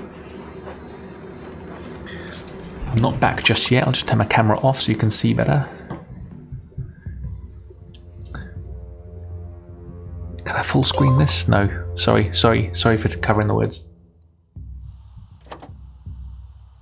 Chat off to bed as well. I want chat. Okay, you know what? Turn chat off. Okay.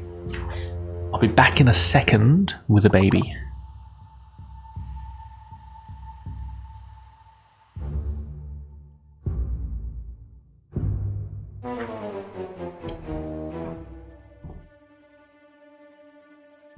Oh, ads. Okay. Oh, game over. It's perfect time. Okay, I'll run an ad break and come back with a baby. This is perfect timing, actually. So I'll see you in 3 minutes.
I know there's ads, I'm sorry.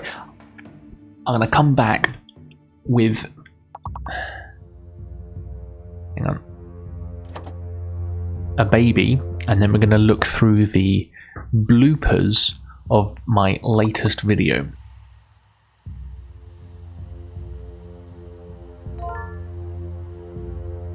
Well done. Okay, that's the last we're going to play of that.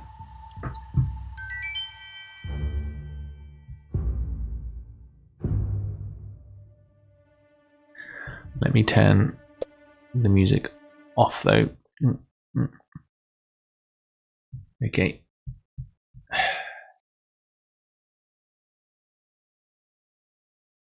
Oh, come on, camera. I've put a jump. Don't be alarmed. I've put a jumper on because it's softer for my baby's head to be on soft cotton.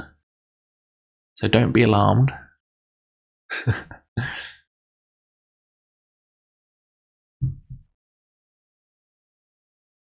And let's have a listen. Let's have a listen to the blooper reel.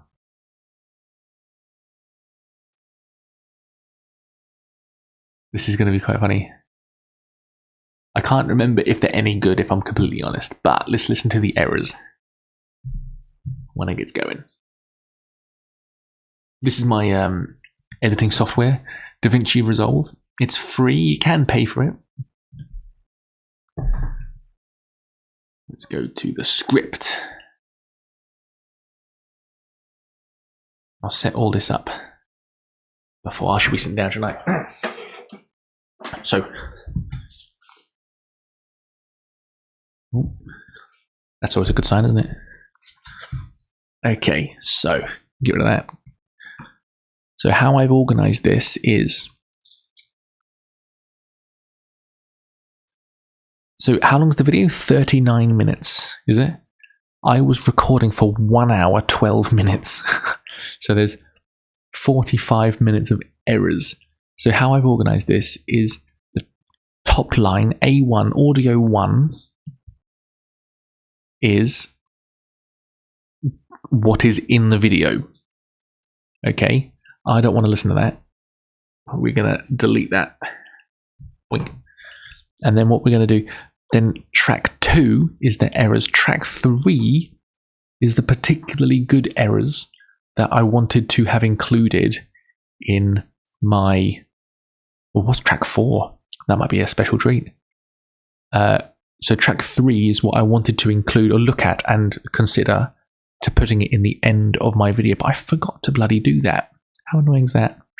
So if I delete gaps, there you go, 31 minutes of errors. 31 minutes of audio recording that didn't make it to the final product. So if we're ready, I'll press play when I come with a baby. 2 seconds and we'll start the errors.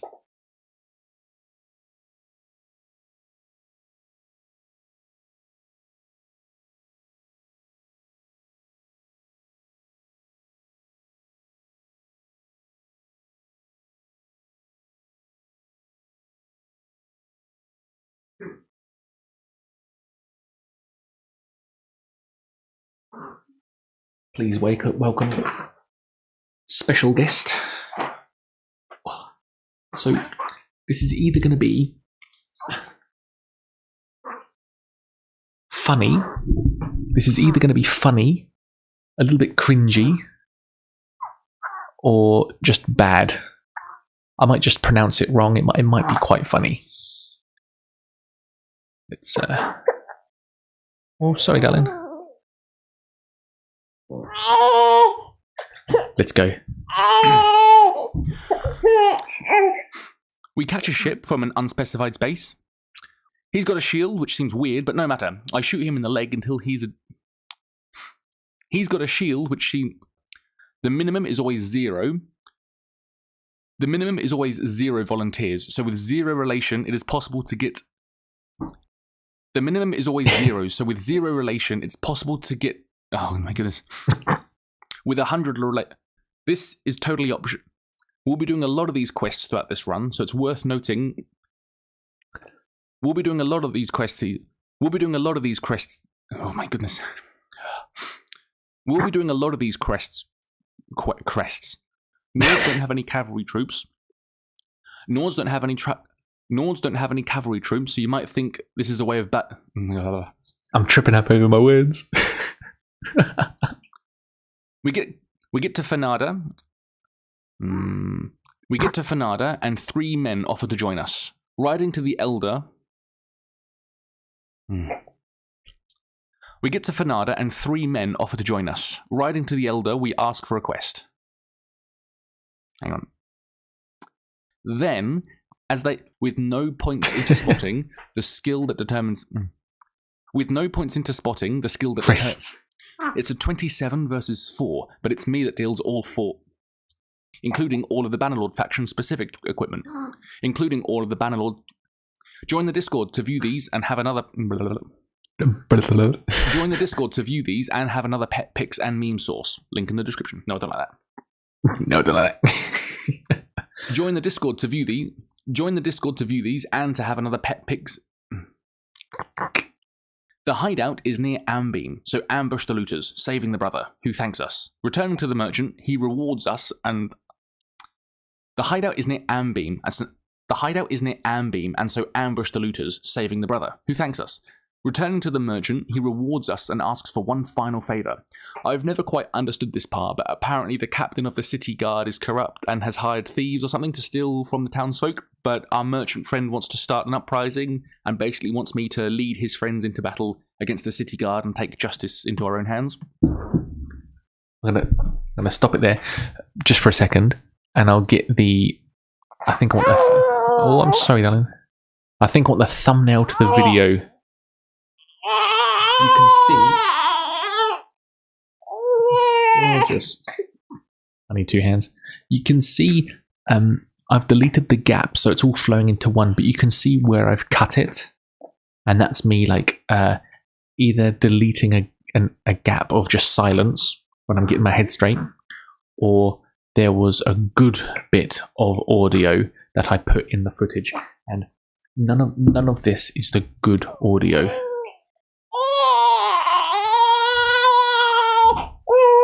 I don't like that. That's the main quest over now, so our fate is now in our own companions or heroes will slowly. There are 16 heroes to choose from, and they each like and dislike other heroes, so we're going to need to choose carefully, or they'll fight amongst themselves and leave. No.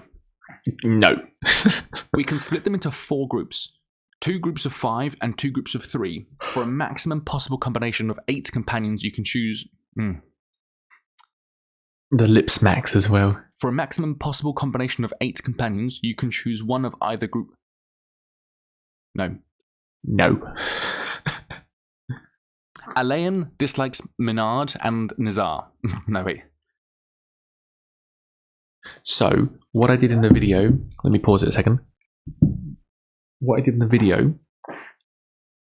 was Group A dislikes Group B, but can coexist together and with those in Group C and D. But originally, what I had done was I named all 16 companions, and I was like, Elaine dislikes Bundak and Nizar. Emira likes Artimata, but dislikes this and this, because they all dislike 2 people from the other group. And I named all of them, and it got a bit mental. So this is probably all of that.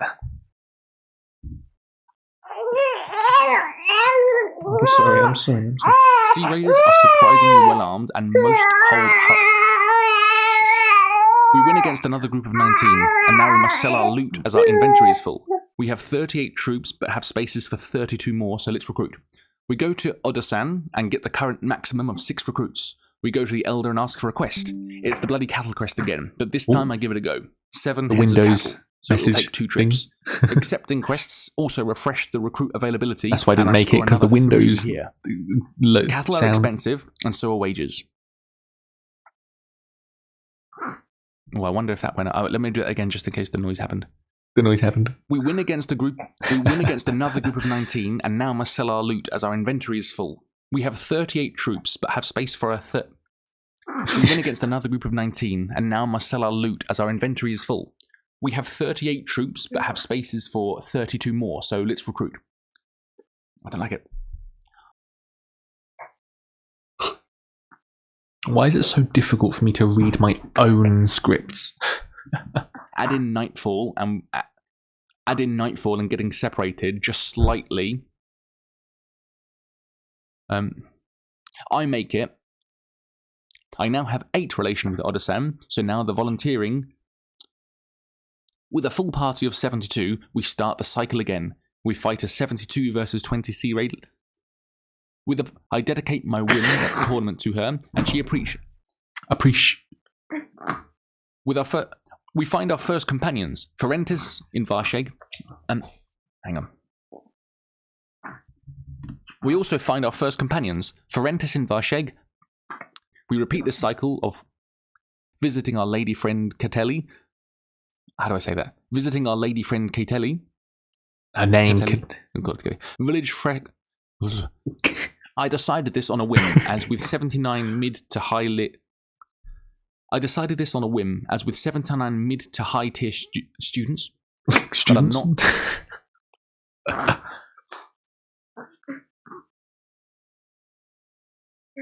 We've outgrown small bands of Sea Raiders and are now ready for larger foes. We will piggyback off. Sorry, I'm going to turn my camera off and walk around. We will piggyback off an already established kingdom, and while on another cattle herding quest, we get our first weekly rage report. And while on another cattle herding quest, we get our first weekly rage report. Wait, I can't do that.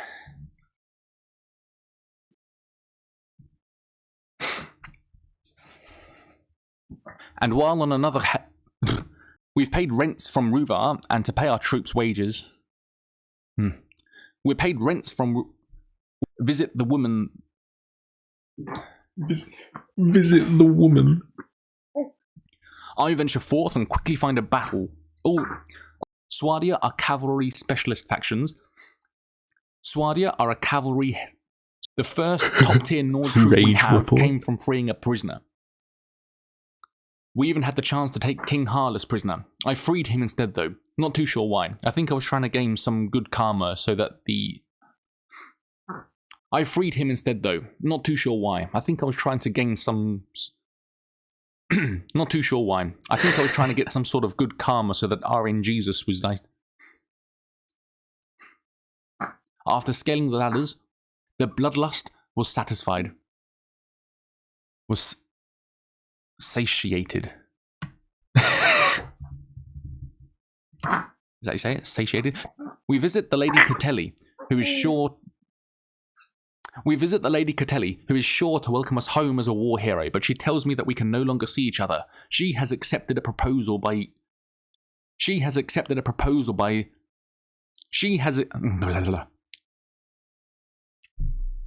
We visit the Lady Catelli, who is sure to welcome us home as a war hero, but she tells me we can no longer see each other, as she has accepted a proposal by Jarl Dirigan. With a broken heart, I focus on the... Why is everything... I have to read it 3 times. War. I missed out a word here. The war. The war. As she has accepted a proposal by Jarl Dirigan. Wait, no, let me do this again. It's an excellent first property for us, and it's an 88 versus 211. I almost get killed, so hide under the siege tower for a bit. But when we take the castle... No. After a day or so, we've kept on with villager quests. Your tongue noise when you can't speak. We've kept on with villager quests, and at our village of Ruvar, with 20 relation, they skip over the tier 1 units and offer us 10 tier 2 troops, the Nord footmen, and we pick up our 4th companion, Deshevy. No, I didn't mean it again. Everything is read out twice. I've stockpiled most of my troops in Ribelet Castle, holding back only my Huskarls and veterans, and I'm forcing... Oh gosh. Everything is...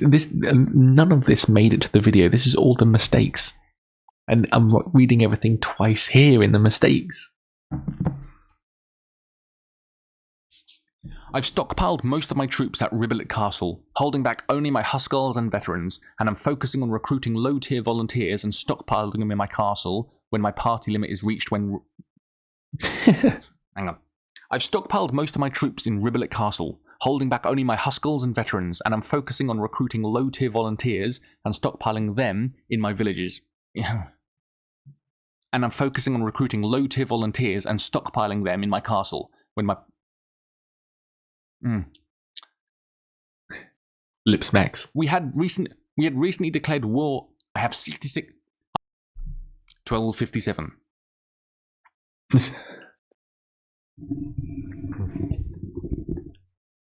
As with all of my videos, I will be pronouncing names differently each time I say them, so just warning you now. And as with all of my videos, I will be pronouncing names differently each time I sell them. The individuals in group... I go to him and ask what it would take to marry his daughter, reminding him that a person's worth, woman or man, cannot and should not be measured in monetary terms. No, yeah, this is better. This is better. I go to him and ask what it would take to marry his daughter, reminding him that a person's worth, woman or man, cannot and should not. EML, welcome in. Hello from YouTube. My properties are making money, which I was able to spend on gambling like a reasonable husband. Blah. Thankfully, my properties are making money, which I was able to spend. Hang on.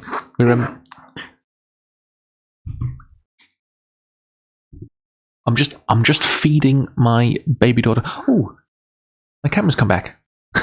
We're just feeding my daughter at the moment, and then we're going to get back to playing a game once I put her back to bed. So welcome in. I hope you're well. Let me press play and stop my camera again. Back with the full party, still no Huskarls, I scout my next target. I like the look of... I was about to complete the siege tower build, hoping that there wouldn't be any... King Ragnar granted me this castle too, but before advancing further, I do have a few laps of recruiting to bolster the defending... Blah, blah. Why is it so hard to talk? King Ragnar granted me this castle too, but before advancing further, I do a few laps of recruiting to bolster the defending garrison for more...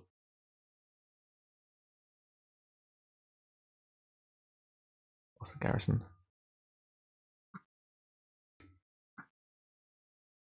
King Ragnar granted me this castle too.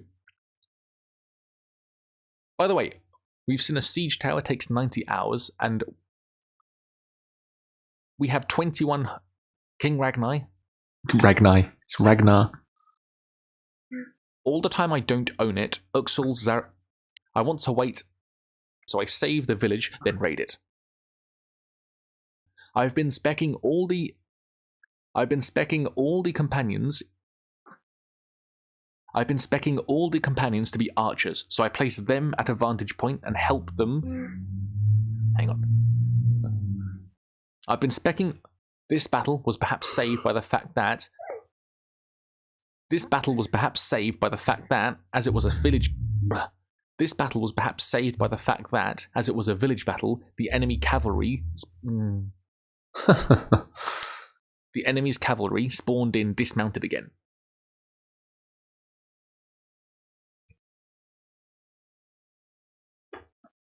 We successfully repelled their attacks.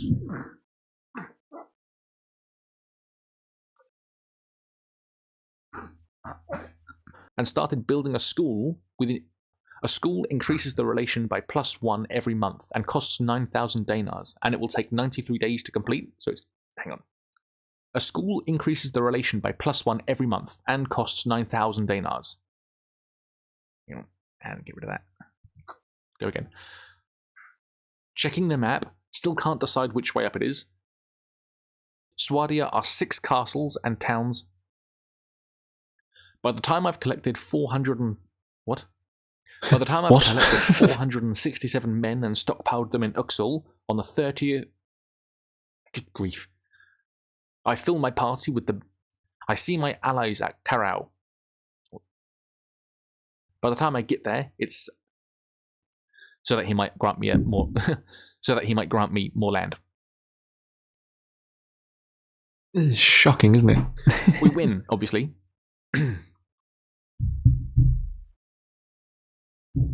I set up ladders at Ravedin, which had... hang on. I set up ladders at Ravedin, which had 360 troops inside, as well as 5 lords recovering from recent defeats. Why is it so hard? They underestimated me. The fight took more of a toll on my part, but we... Why are there so many errors? What did we say? It was like 30 minutes of errors. Why can't I just do it in one take? I'd quite like to be an actor. I couldn't. No way.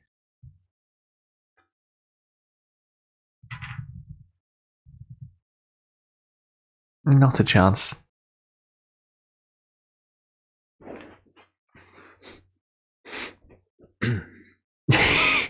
Getting ready. Mentally. Spiritually.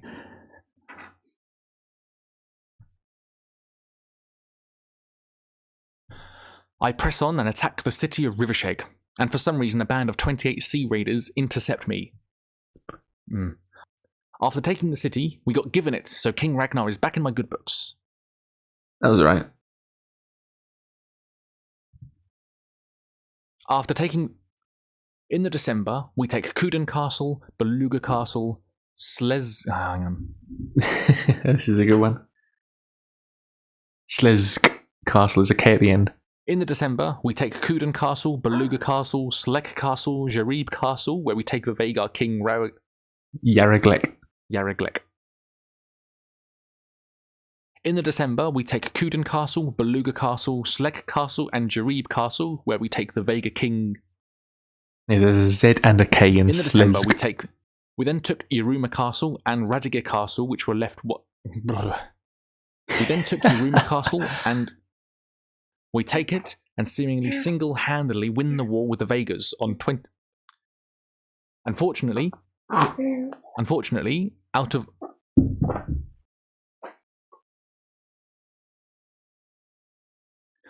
defeating the Vagars before starting my own kingdom would definitely be Defeating the Vagars before starting my own kingdom would definitely be advantageous, but I'm starting to think my career under King Ragnar's Nords is at a limit. Hang on. Defeating the Vagars before starting... But I'm starting to think my career under King Ragnar's... But I'm starting to think... They had retaken Dirim from the Kurgit Khanate and is now... King Ragnar, again... Not sponsored by Tailworlds or the DLC War Sales featuring the Nords. Their opinions and... Not sponsored by Tailworlds or the DLC War Sales featuring the Nords. The opinions and beliefs expressed herein are of... Not sponsored by Tailworlds or the DLC War Sales featuring the Nords. The opinions and beliefs expressed herein are of Bim94 himself and do not necessarily represent the...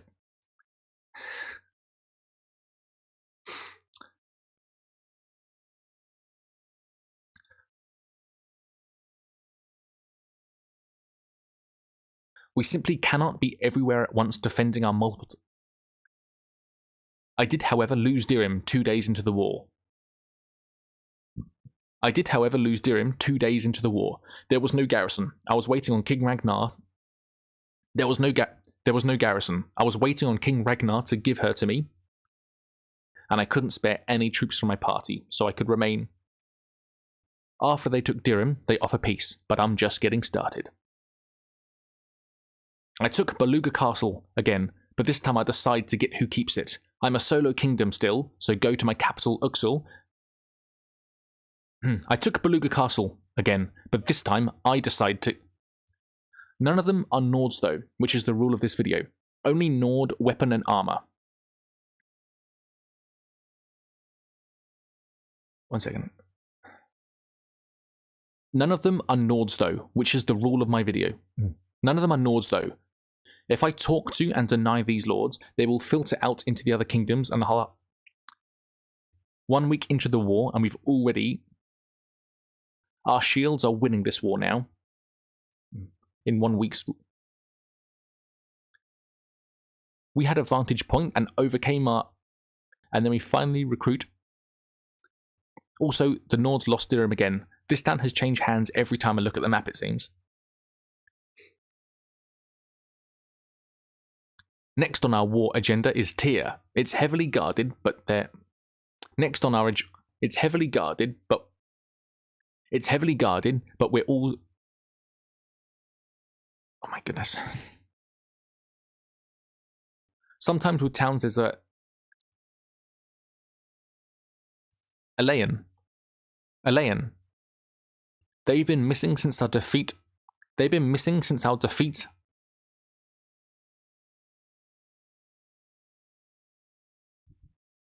They sally out with 80 men.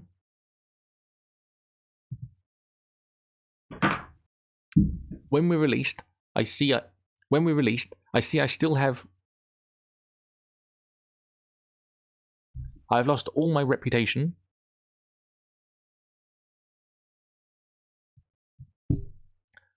We have a bit of experience to get before we get a message at Tyr. I spoke to Jarl Harald, my wife's father, while outside I spoke to Jarl Harald.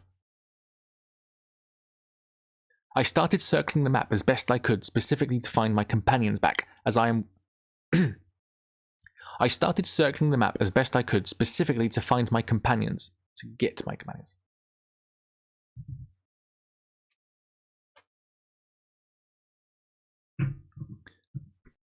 We found Bunduck, Jeremus, and Ferentus when, off-screen,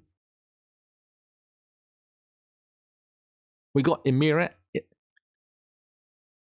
I accept this as ultimately Jarl Era is one of the lords I want to recruit eventually, so this random extra bit of relationship gain is preferable. Preferable. I accept coming this as back shortly. Jarl Era is one of the lords I can want to continue recruit with the book. eventually. We say no to peace with the Nords, get no volunteers at a village. With waiting for me in Uxal is my wife, who probably wondered where I've been. Waiting for me in Uxal is my wife, who probably wondered where I've been, but also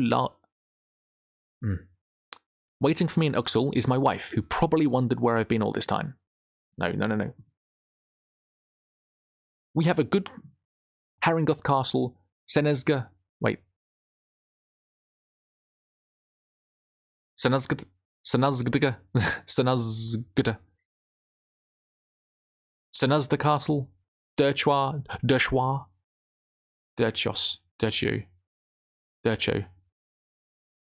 Gosh. Senazgata Castle. Senazga. I don't know. I'm just gonna barely say it. Senazga Castle. Senazga Castle. Senazga Castle.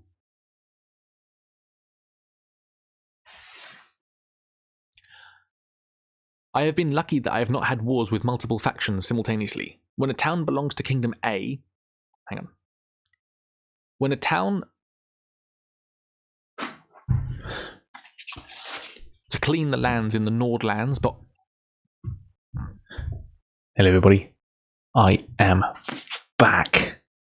Let me just show you Senazgda Castle. Hang on. Because it's mental. Warband Senaz. I'll show you how it's spelled. Because it's mental.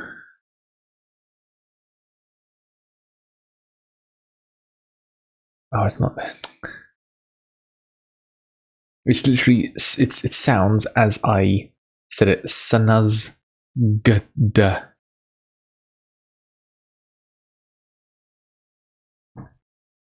Is it? Oh. That's all good. It's a weird one. Senazgda. So, before we begin, back to the book. We're going back to the book.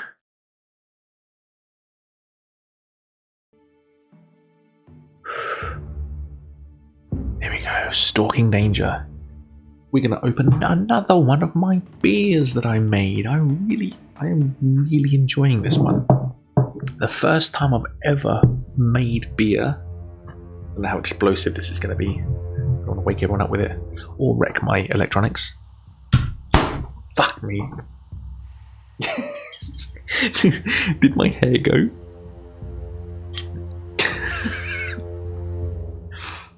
And look how it pours. Some of them have been cloudy and a little bit yeasty. But I think this one's going to be perfect. I can see it already. Little bit lively, but we could hear that as soon as it opened.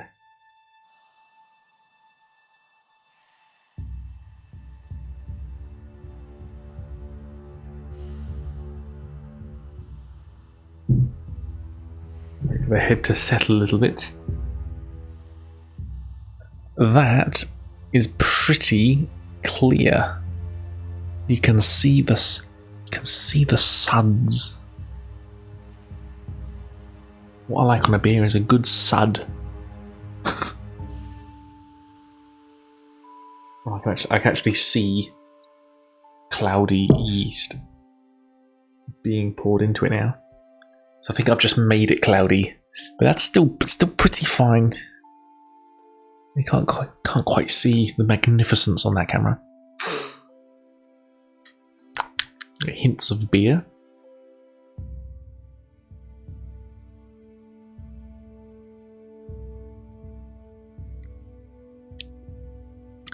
Tastes like beer. Which is exactly what I was hoping for. That's exactly the flavour I was going for. There was like 100 different types of beer packs to make. And I wanted one that tasted like beer. Now that tastes like beer. That is exactly as I wanted it to turn out to be. I can hear. Can I hear one of my daughters? I better not. I better not be. Did we poll this? The tunnel makes a sudden left turn and continues north for as far as you can see. You soon arrived at a closed wooden door to the left-hand wall. I'm pretty sure we would have, but let me just view the result.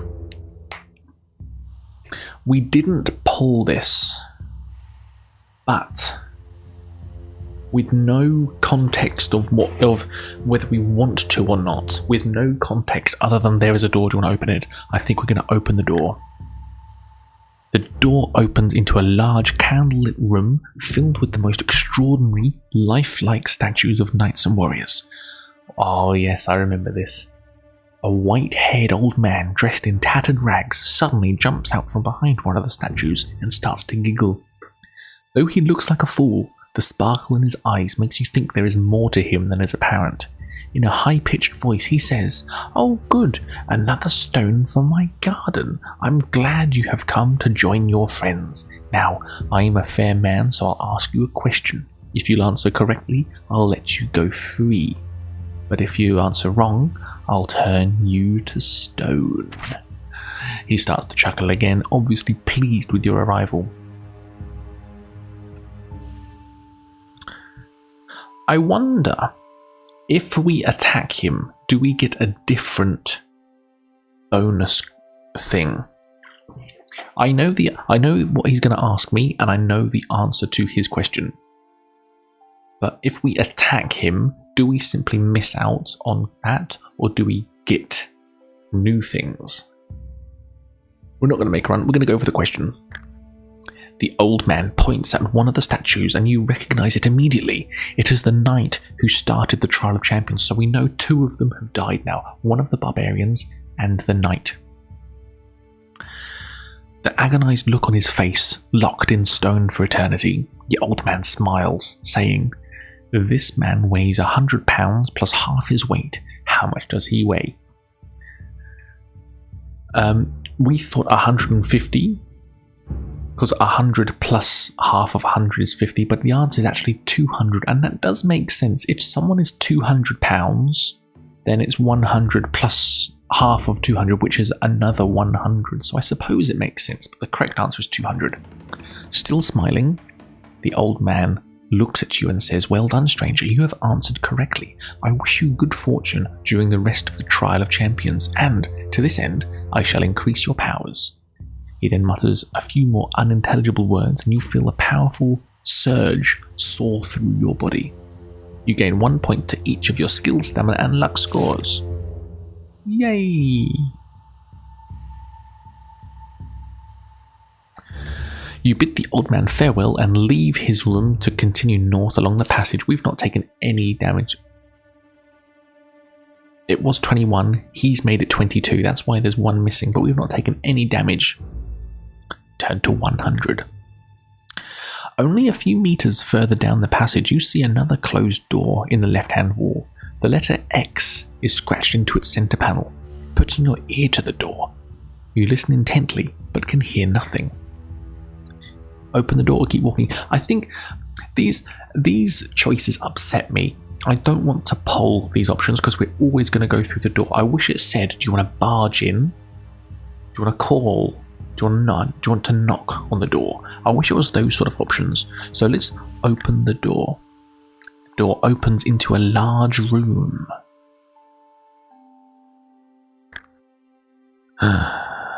You look around the room and see nothing of interest apart from another alcove. In the west wall and a stone chair in the middle of the room. Sitting in the chair is the skeleton of an armed warrior, possibly a contestant from years gone by.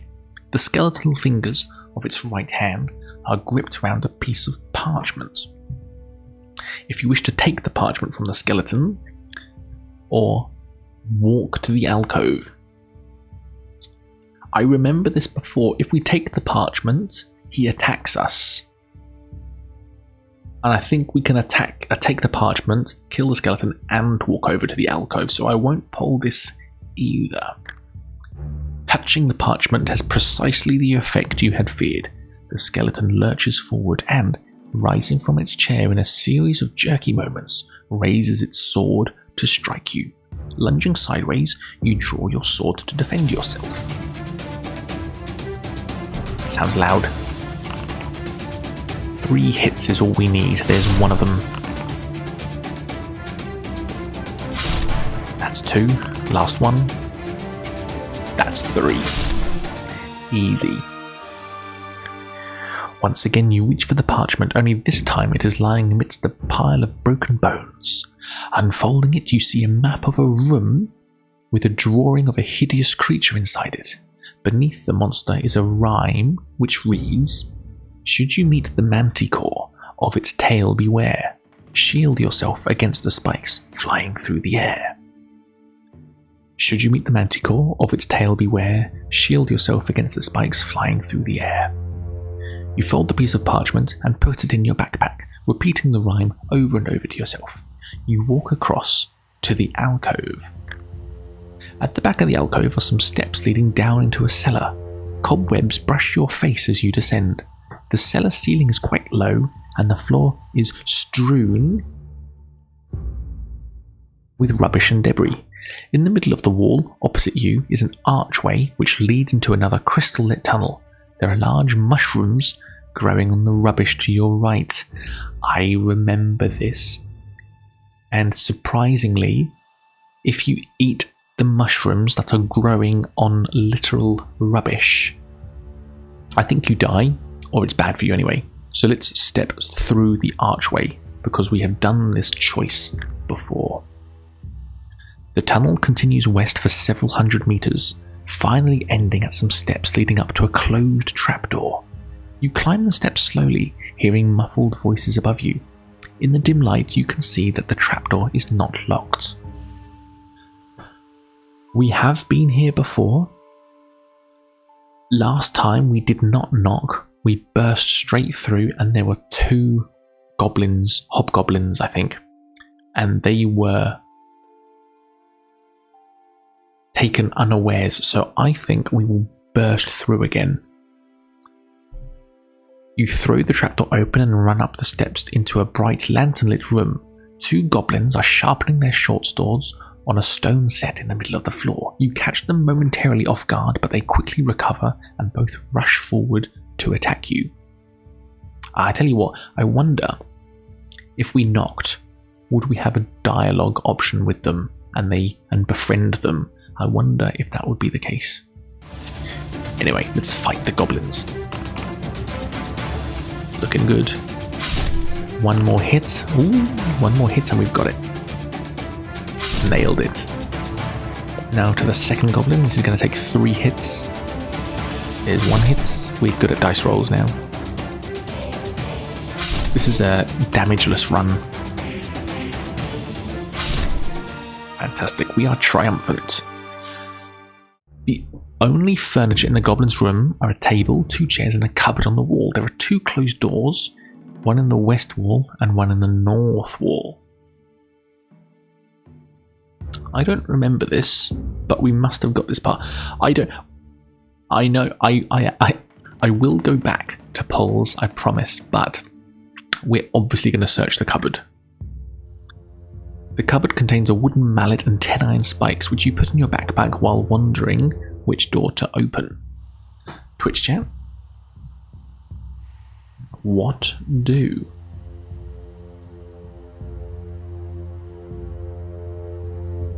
I keep doing typos because my thumbs are cold.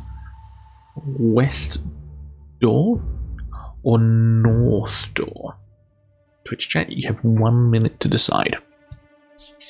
So I don't remember this now. I think I do actually. I think last time when I did the poll, I wrote the west door or east door, I think.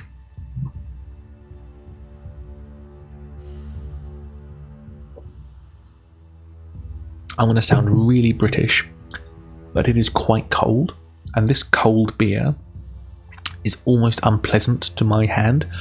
I'm going to sound very English, and I said I wish that was a warm beer, and I actually mean that seriously.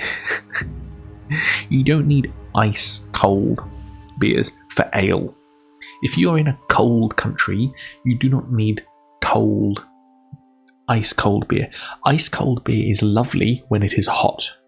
I will give you that.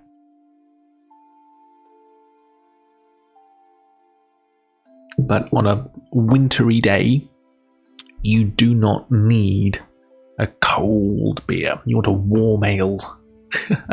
West door wins it.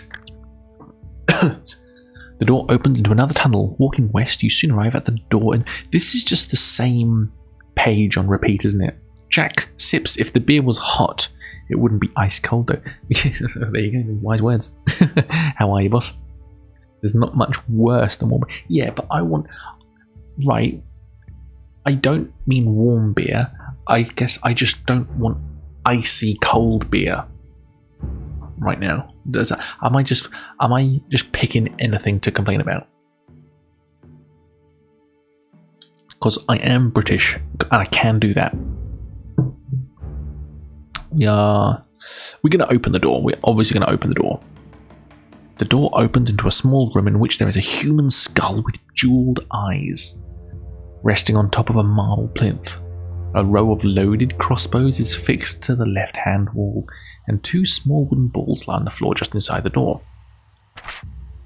Will you... do you know what? We've got quite far.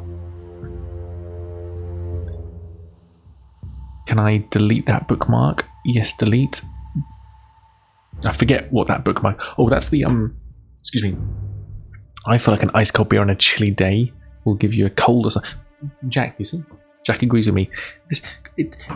I am cold. My thumbs, my fingers are cold.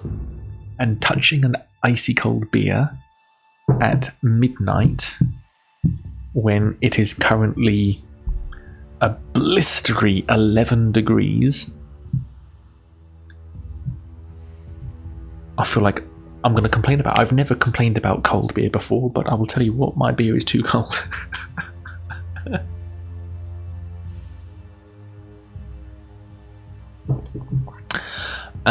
Bookmark. Because we've gone quite far between that idol now. So we're going to... it's 13 and I consider them. Yeah, the trouble is with Australia is the temperature range is so massive that the colder part of the day feels so much colder just because the comparison to what it was during the day was a lot warmer. Particularly like nowadays, I think well, I'll tell you, it was 22 today and now it's 10. That sort of temperature range does not happen in England. Particularly when it's hotter in Australia, it can literally be 40 degrees and then at night it goes down to 18. 18 degrees feels freezing to me. I think it's just because in comparison to what that day was just so much hotter, if that makes sense. I think that's the only explanation, because it is definitely colder in England, where I have lived most of my life, but Australia, I feel like I suffer with the cold more. Like tonight, I'm going to be in a Peter Alexander pajama shirt, jumper, dressing gown. I'm going to sleep in my dressing gown. It's 18 here and I'm in shorts and a t-shirt. Yeah, 18, yeah. 18's okay. 18's okay. But if that was at night and during the day it was 40, you might think that you are cold, if that makes sense. What did we do last time? Let me pull this. I can't remember. I think we just walked in and Oh, we threw a wooden ball last time, didn't we? Let me poll it. What do? Walk, throw ball, or leave? I'm not going to give the option to leave. It would already have died from it being 40. When it's 40 degrees, you don't go outside. You stay indoors. So, what are the options? The options are option 1 and option 2. Option 3, I'm not going to give you yet, at least.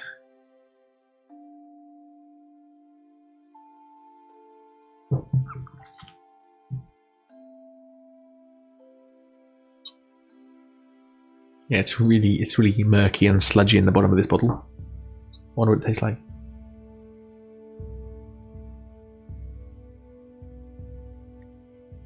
That still tastes nice, but that is definitely of less quality. This is Iridium quality amber ale.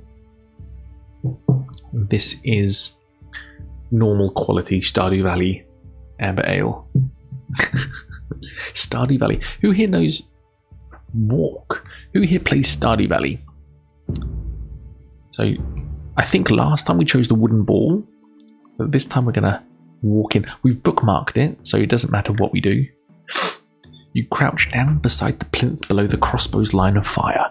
You reach up and pull the skull off the plinth, expecting your action to trigger off the crossbows. Much to your surprise, nothing happens. You gain 1 luck. Hey.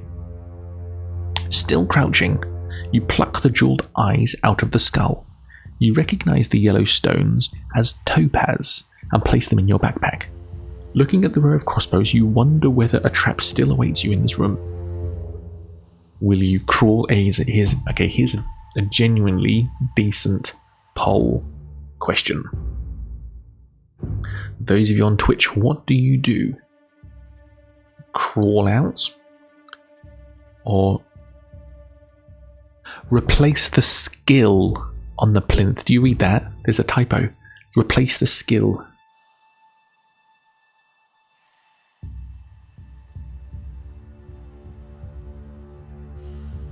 I've capitalized it just to emphasize the spelling error, not that I wish you to choose that choice necessarily. If you're watching on YouTube and want to take part, come over to Twitch and there are polls that you can take part in to choose the outcome of this adventure. I love this. I can't wait to collect all of these books and read them with my daughters. I'm going to raise them to be such nerds. Oh my goodness.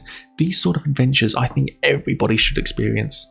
I don't get it. People who they just don't play computer games or watch movies. I don't get it. This is such a fantastic experience.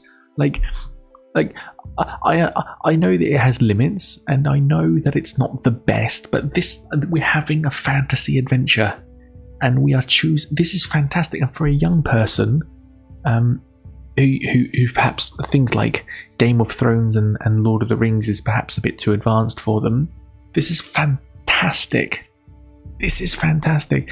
You know, if you want your kids to get away from the TV, give them a book like this. This is fantastic. I know we're playing on a screen, but I mean, these are physical books that you can get. I've got 3 of them here in Australia. I've got like 10 of them at home in England. We 50-50 that. So what happens when we 50-50 things, chat? What happens is I get cross and I start making the stream worse. So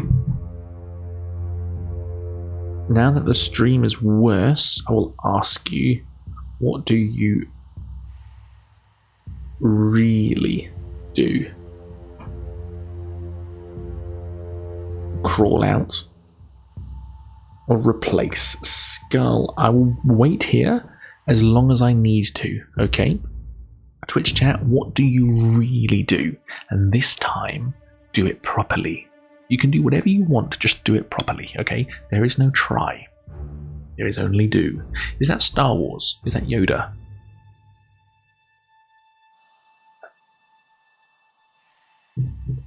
I think it is. I've never seen Star Wars. I've seen episode 7 only. But I think that's a Star Wars quote.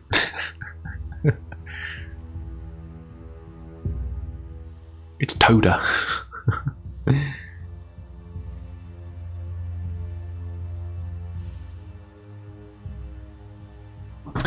Give me. I tell you what. I'm going to. It is. I'm going to. There's 6 minutes until the next ad break, so I'm going to run one now and be right back. Okay, I'll be back in 3 minutes. 2 seconds.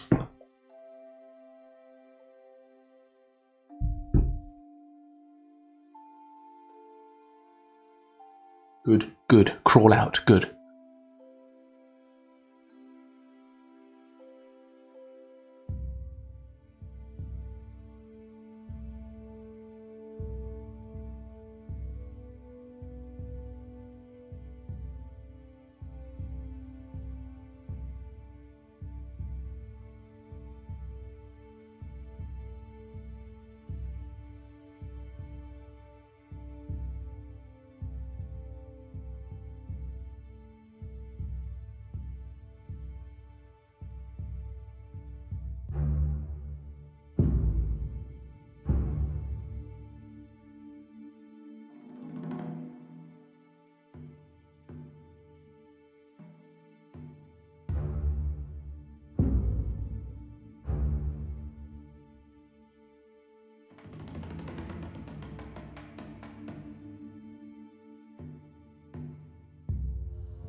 Oh, look at that. 20 seconds left. Do or do not. There is no try. Do or don't. I don't really care. Want to see me do a flip with my light stick? That's funny.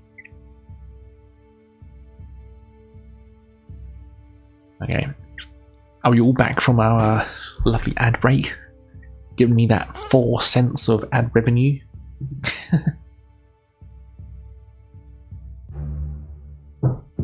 I'm going on a motorbike holiday soon in America. We're doing the Pacific Highway, Seattle to Las Vegas, going through Death Valley and a whole bunch of things. We've got 5 or 6 days renting a Harley Davidson, and there's going to be 7 of us on Harley Davidsons. That's mid-July. That's really exciting. And I went to there's a Harley Davidson dealership near where I live. And I took Baby Bim there just to look at the bike I was going to be renting, just to sit on it, have a feel, and have a look at like the luggage space and what sort of things like luggage I can attach to it. God, it was fantastic. Baby Bim's first sit on a motorbike. By choice or do you need help? or going to America. No, this is actually by choice. This is my brother's 40th birthday party, I suppose. So we're going to be there in America for nearly 2 weeks. Is anyone from America? Let's hang out. I'm going to be in Seattle for a couple of days. Let me try and pull it up. Hang on. Wait, let me send myself. Hang on. I'll do it on Discord, shall I? Hold up. Discord. I'll send you my route.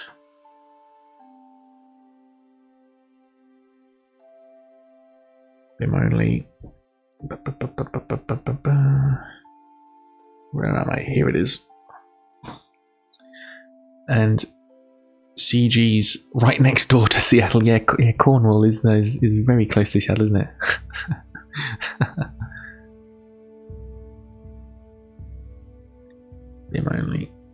Here we go. So have a look at this. This is my route. These are my routes. Can I open this as a open link? Fantastic. So this is the route, and it's very well organized. My brother's done all of the organizing here. Oh gosh, can you see that? That's terrible. That's actually terrible, isn't it? So if you can wait, I'll read you from my phone, because for some reason it's much better quality on my phone. Why is that? So we start off in Seattle. Then this is a 3-hour day to Port Angeles. Then we got a 6-hour day going to Bay City. And a 5.5-hour day, which is 250 miles to Gold Beach. Then another 5.5-hour day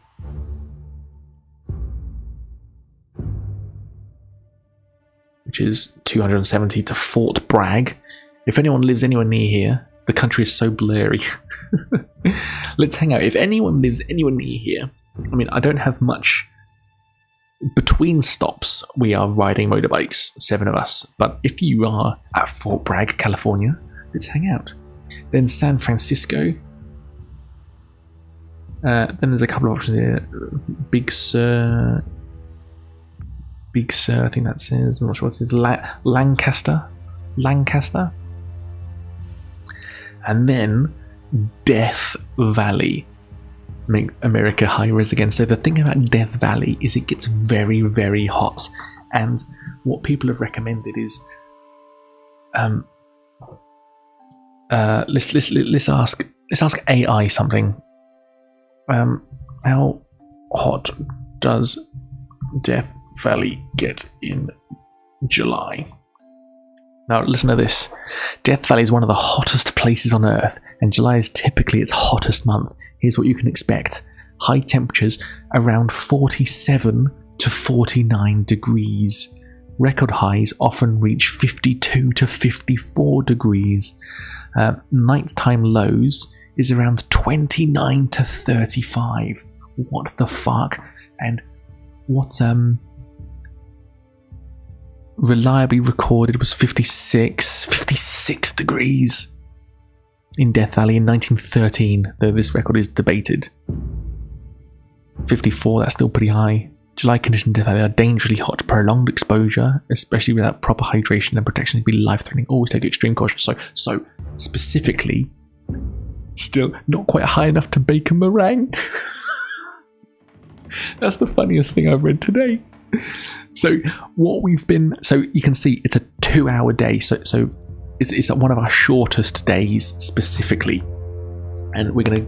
I know we're gonna go as early as we can. We said, look, we don't mind waking up at sort of 5 a.m, setting off by 6 for a 2-hour day. We don't mind that. But what they're saying, what they're recommending is having a spray bottle of water on your bike's dashboard handlebars somehow, and to spray your face by one of those battery-powered handheld fans. Sorted. We're gonna be going so fast, it's gonna feel like an oven door constantly. It's gonna be terrible, isn't it? But I'm very, very excited about that. And then where else are we going? Death Valley, and then we're in Vegas, which we're gonna spend another couple of nights poaching egg. It was certainly good. How good that 7 blokes on Harley Davidsons, and the bikes we're getting, Harley Davidson Road Glide. So this is the bike, and it cost $50,000 to buy new. It was 38 on Windy here once, and it felt like a hairdryer. Yeah, it's going to be horrible, isn't it? So this is the sort of Harleys that we're going on, and a couple of us are going on the Street Glide version as well. Street Glide, which is a little bit different. It's exactly the same. It's a Harley Davidson. It's a Harley Davidson. Who's not going to love that?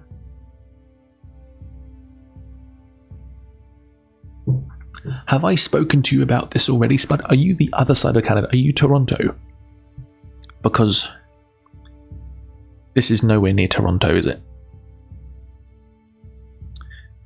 Anyway. Let's check the video analytics again. 2.7 thousand views.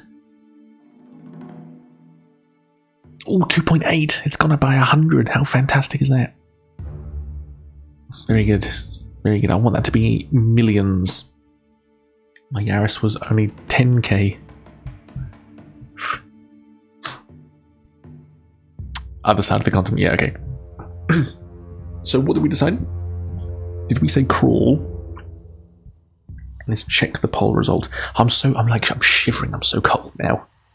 I'm not going to be shivering in Death Valley though, am I? Crawl out. A tickling sensation runs down your spine as you crawl carefully out of the room. What does that mean? Does that mean arrows were going past us? I don't quite know what that means. A tickling sensation runs down your spine as you crawl carefully out of the room. Back in the tunnel, you heave a sigh of relief. Death rattle. Throw the skull back into the room and slam the door shut. Pleased with good fortune, you set off west once again. The tunnel takes a sharp right turn and you find yourself in a sort of gallery lined with mirrors for some 20 meters. A human skeleton appears to be pulled halfway through a mirror along the right-hand wall. Suddenly, a grotesque being with 4 arms and 4 screaming faces emerges from the mirror, barring your way ahead. It walks slowly towards you, each arm outstretched to grab you. It is a mirror demon from another dimensional plane come to take your spirit. What will you do? So, we didn't do the Ring of Wishes. We either tried to smash it or we just drew our sword. We didn't win the fight and it pulled us through and killed us by pulling us through the mirror.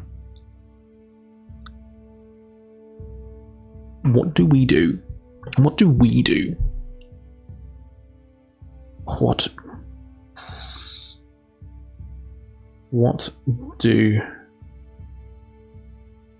do we wish?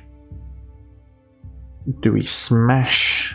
Or do we fight? Twitch chat, you've got 1 minute to decide. I wanted to finish this tonight, and do you know what? We have not come to a page that I have not already come to. Last stream. Oh gosh, my fingers are so freezing. Oh gosh.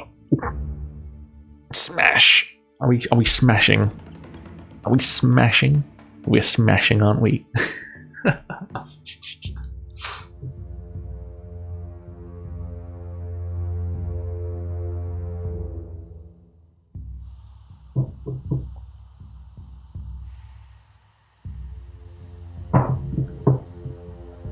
Looking good. Smash west. So I'll pour out the dregs, but this just looks like yeast. It looks like literal yeast. Look at that. Look at the colour of that. It was clear before, Now it is murky yeast. How mental. We are smashing.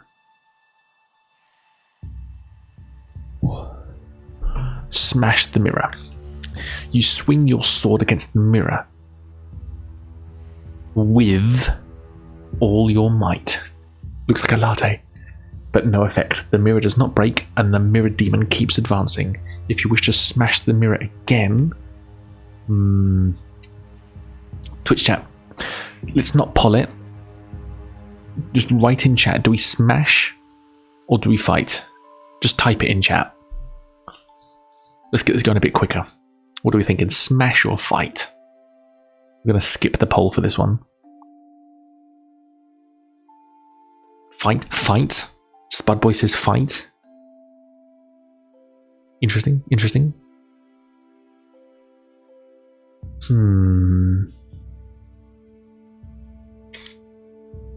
So we didn't manage to smash it that time, but we may be able to smash it a second time, or smashing it does not work at all, and let's just fight it. Should we just fight? Casually Geeking, what's CG? What's your vote? What's your vote if you're still here? What do you say? Oh, I'm supposed to have chat on screen, aren't I? There you go. There's chat. Ooh. Have it behind me so you can see how fast it goes. No. Just like that. That's how we do it. We fight. We're going to fight the Mirror Demon, but we cannot lose. The Mirror Demon, being solely intent on grabbing your arm, makes no attempt to defend itself.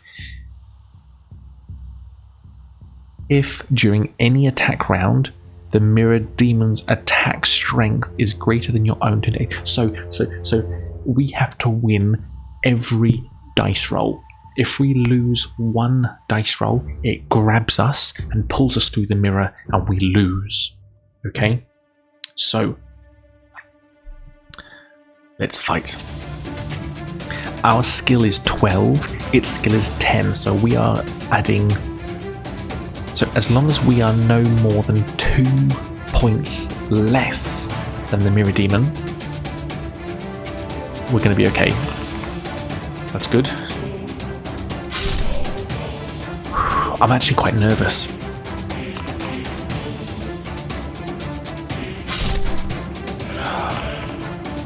Okay, good. My heart's actually pounding. One more hit. No. Oh, fuck. I didn't do the maths quick enough. I don't know if we would have been okay with that first dice roll. We lose. The Mirror Demon grabs you by the wrist. Immediately it starts to pull you towards the mirror. Its strength is incredible and, despite all your efforts, you cannot resist. With every second you come closer to the mirror. When the Mirror Demon touches the mirror, it seems to disappear through it. With horror, you see your own arm disappear through the mirror too, and the rest of your body soon follows. You are now in a mirror world of another dimension, from which you can never return. The end. So, I'm going to do that last bookmark. Use last bookmark. And I'll get us to that fight again. Okay, so we walk, crawl, 74, Mirror Demon. So let's smash it twice. Smash it once, smash it twice. The Mirror Demon is almost on top of you. When summoning all your strength, you strike one final blow against the mirror with your sword. Test your skill. Test my skill, not my luck. I have to roll beneath 12, so I'm going to be successful. The mirror shatters. Spud, and I got an achievement for it. I got an achievement, so we were supposed to smash it twice. The mirror shatters, sending fragments of glass flying everywhere. The Mirror Demon's 4 faces cry out in agony and cracks appear all over them. Then they too shatter and fall to the floor in a pile of broken glass. Grab. Unfortunately, you cut your sword arm badly while smashing the mirror. Although your strength is unaffected, your weapon skill is diminished. You lose 2 skill points before continuing your journey north. So, everybody, this is the furthest we have ever been. This is really, really quite exciting. Oh shit. In front of you are 2 flights of stone steps, separated by a banister of rat skulls. You may climb either left-hand flight of the steps or the right-hand. Twitch chat. I have a very important question to ask you. What do? Left or right? You have 1 minute to decide. How exciting! Oh my goodness. Are we going to finish it? Or is this going to be another stream next week?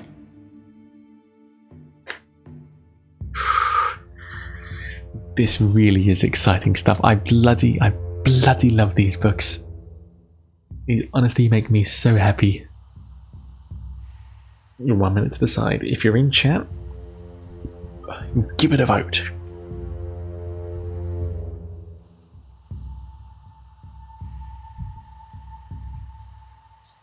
Left. What a surprise. This is a democracy though, so I'll look. It hasn't cleared at all. It's still a latte. Should I drink it? It's only a little bit unpleasant. It is quite bitter, but it's still my beer. 2 people 100% say left. Treading carefully, you slowly make your way up the steps. You soon reach the top without mishap. You continue along the new tunnel. So the left-hand steps are safe. That's not saying that the right-hand steps are not safe, but the left-hand steps are safe. The tunnel takes a sharp right turn and then, 100 meters ahead, comes to a junction. Looking left, you see 2 bodies lying on the floor. You decide to go and investigate. The bodies are those of 2 orc guards. The bodies are those of 2 orc guards. At least one of your rivals in the Trial of Champions must still be ahead of you. A quick search of the bodies produces nothing apart from a necklace of teeth hanging around the neck of one of the orcs. Do you wish to wear the necklace? Or go without? This is quite interesting, because this will identify us. What do negatively or positively? Wear necklace. Don't wear necklace. Twitch chat, you have 1 minute to decide. It could be a boon. It could be a buff. No, what's a boon is a buff, isn't it? It could be a boon. It could be a debuff. Is that what I mean? What's a better way to say that? It could be positive. It could be negative. Nobody knows until we get to it. Nerf or buff? Nerf. Isn't that what you do when you reduce the effectiveness? Like if something in a game gets nerfed, that means it gets worse. Is that what I mean? No, nerf. Debuff is also good. It might be a buff or a nerf. It could be good. It could be the opposite. It could be the opposite of good. It could be chaotic good. Could be lawful evil. Could be true. Three votes. Hello, third voter. Welcome in. Wear the necklace. The necklace is an amulet of strength. You gain 1 skill and 1 stamina, and continue your quest. So we are at full stamina, good skill, and luck. Well done, everybody. All 3 of you. The tunnel soon ends at a junction. Standing here alone and wondering which way to go is one of your rivals. It is one of the barbarians. You call out to him, but at first he does not answer. He merely stares at you coldly. his hands firmly gripping his axe. You walk up to him and ask which way he is heading. He grunts his reply, saying that he is going west. You may go with him if you wish. Ooh, do we trust the barbarian?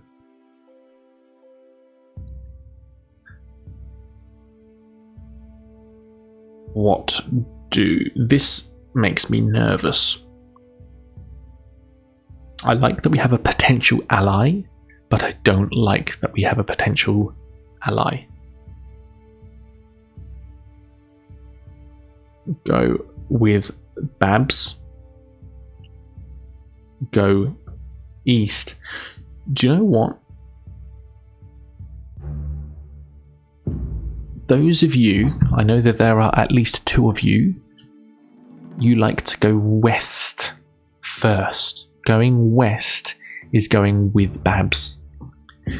In game, it's buff or debuff. When they reduce the power of your favourite weapon, you complain on Twitter that it got nerfed. Yes. Yes, quite.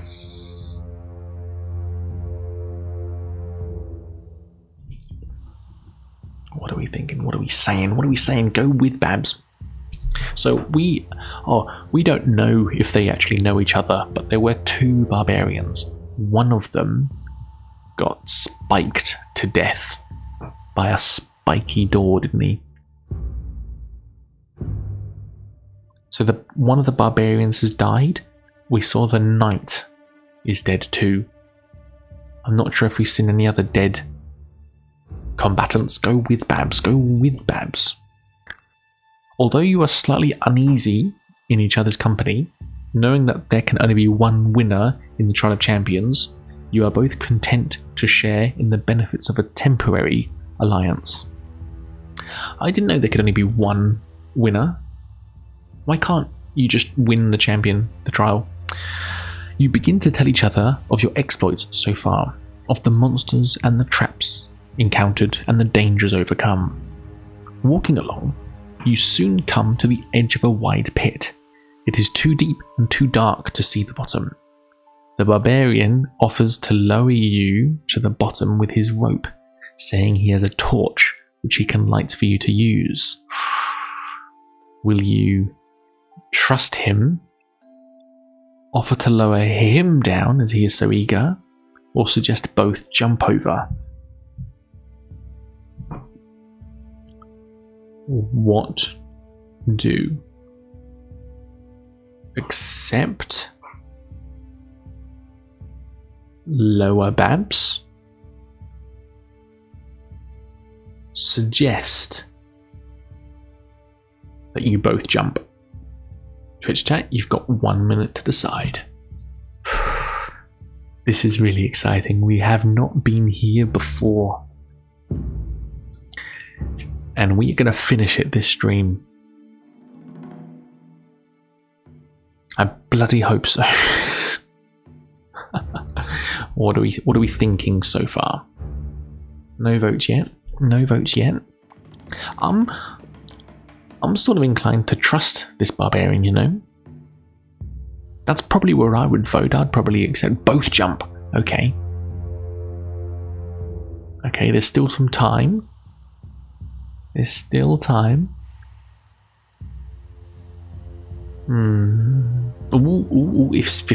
now. It's 50-50.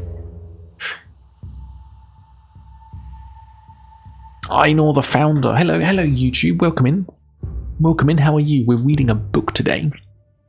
Okay, it's been 50-50, but I am going to gazump you both and accept the barbarian's offer. How are you, Ainor? Good to see you. You tie the rope around your waist and take hold of the lighted torch given to you by the Throm. Throm? As your barbarian ally calls himself. Okay, right. So, taking hold of the slack rope, Throm lowers you slowly over the edge of the pit and down into the dark depths below.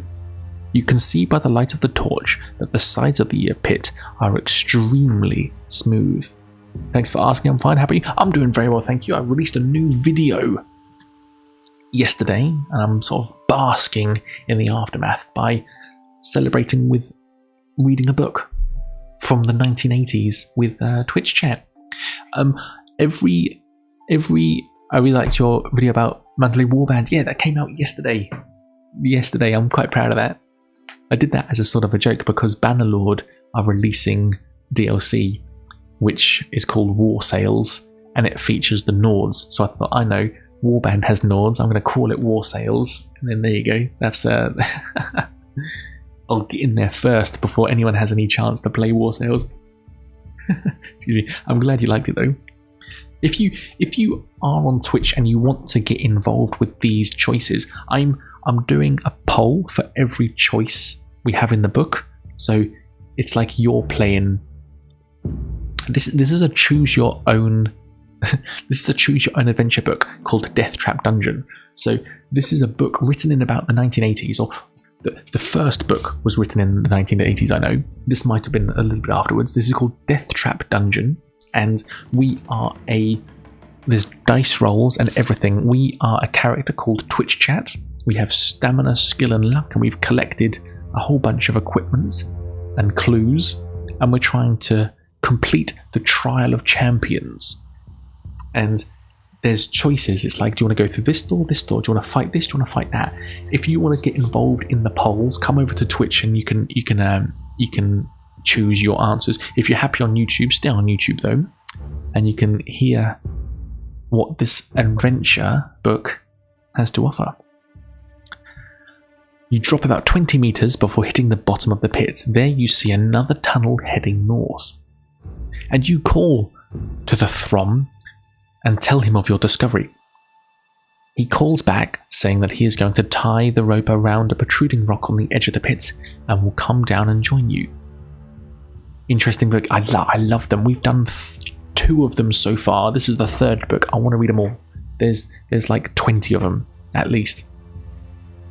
You hear him climbing down, and soon you are together again. Throm retrieves his rope by shaking it off the rock, and you set off north along the new tunnel. Sorry, I don't have Twitch, but I'll watch on YouTube videos absolutely as wherever. I want you to be where you're comfortable.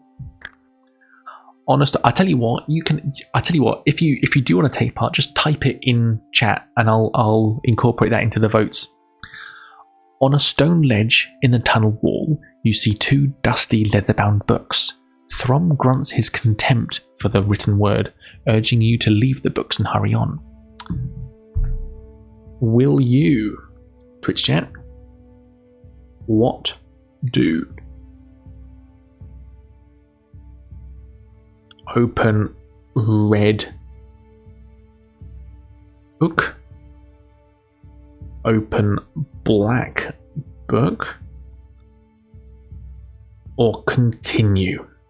Twitch chat, you got 1 minute to decide. If you are on YouTube, just type it in chat if you want to take part, and we will incorporate your vote as best as my maths ability can cope with. Throm grunts his contempt for the written word, urging you to leave the books and hurry on. 2 people are voting continue. You don't want to... No.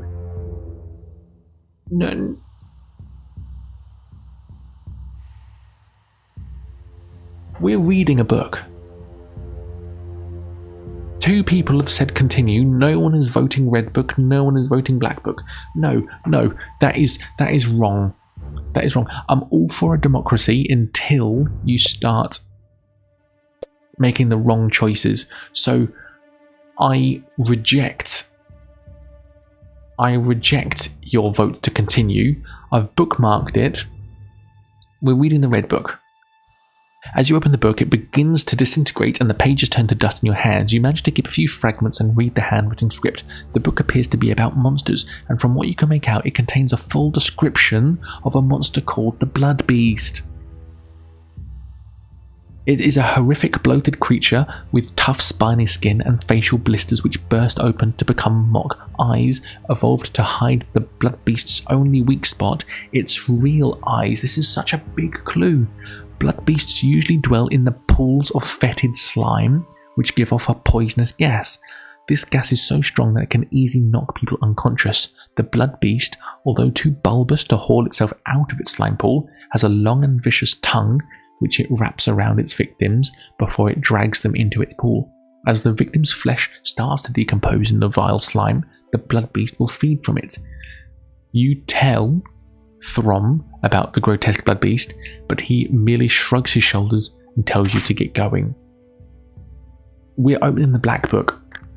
The book's pages are sealed together, but a small hole has been cut out in the middle of them, just large enough to hold a small corked bottle containing a clear liquid. You show it to Throm, who holds up his hand, indicating that he does not want you to come anywhere near him with it. His distrust of things unknown is strongly evident. Do you drink the liquid, rub the liquid into your wounds, or leave? Chat. Do we drink or rub? What do? Drink or rub? I am not giving you the option to leave the bottle. Here we go. This is how we should be playing, okay?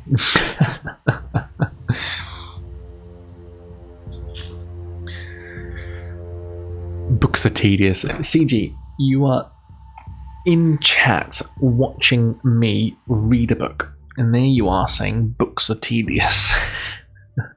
I love it. I love it.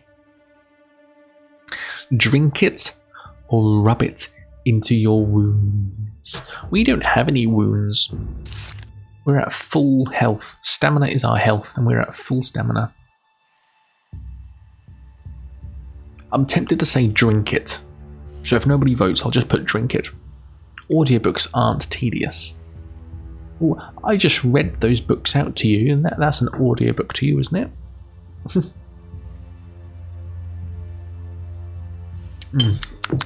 Okay.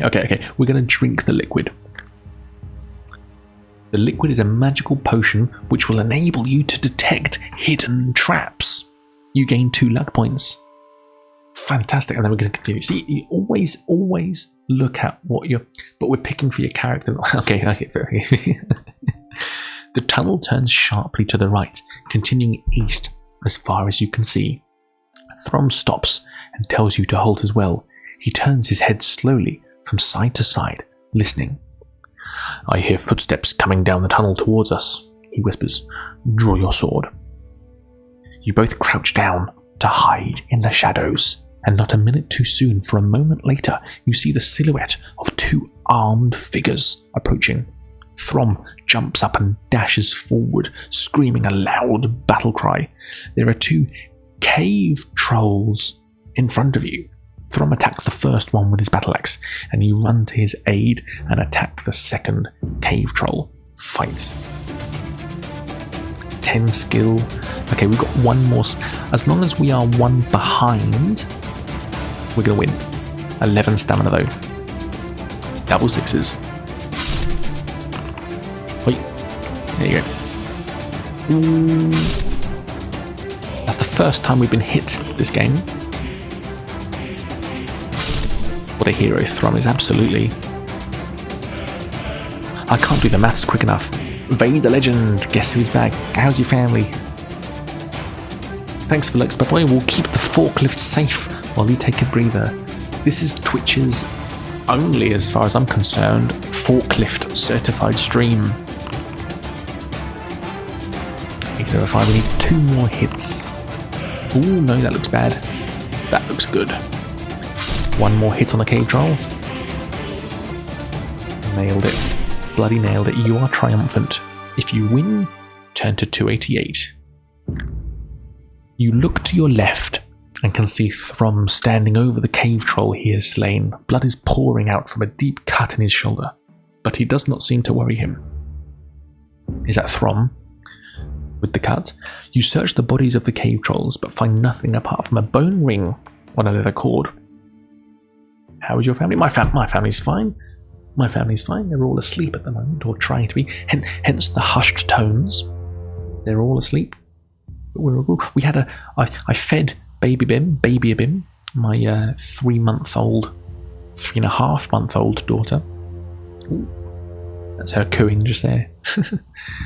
You search the bodies, but find nothing but from a bone ring on a leather cord hanging around the neck of one of them. The ring is engraved with a symbol which Throm recognized. He explained that it must have belonged to the Druids of the North, and that an ancient talisman such as this will increase your powers if your body is able to accept it. Throm will not touch it, and advises you to leave it alone as well.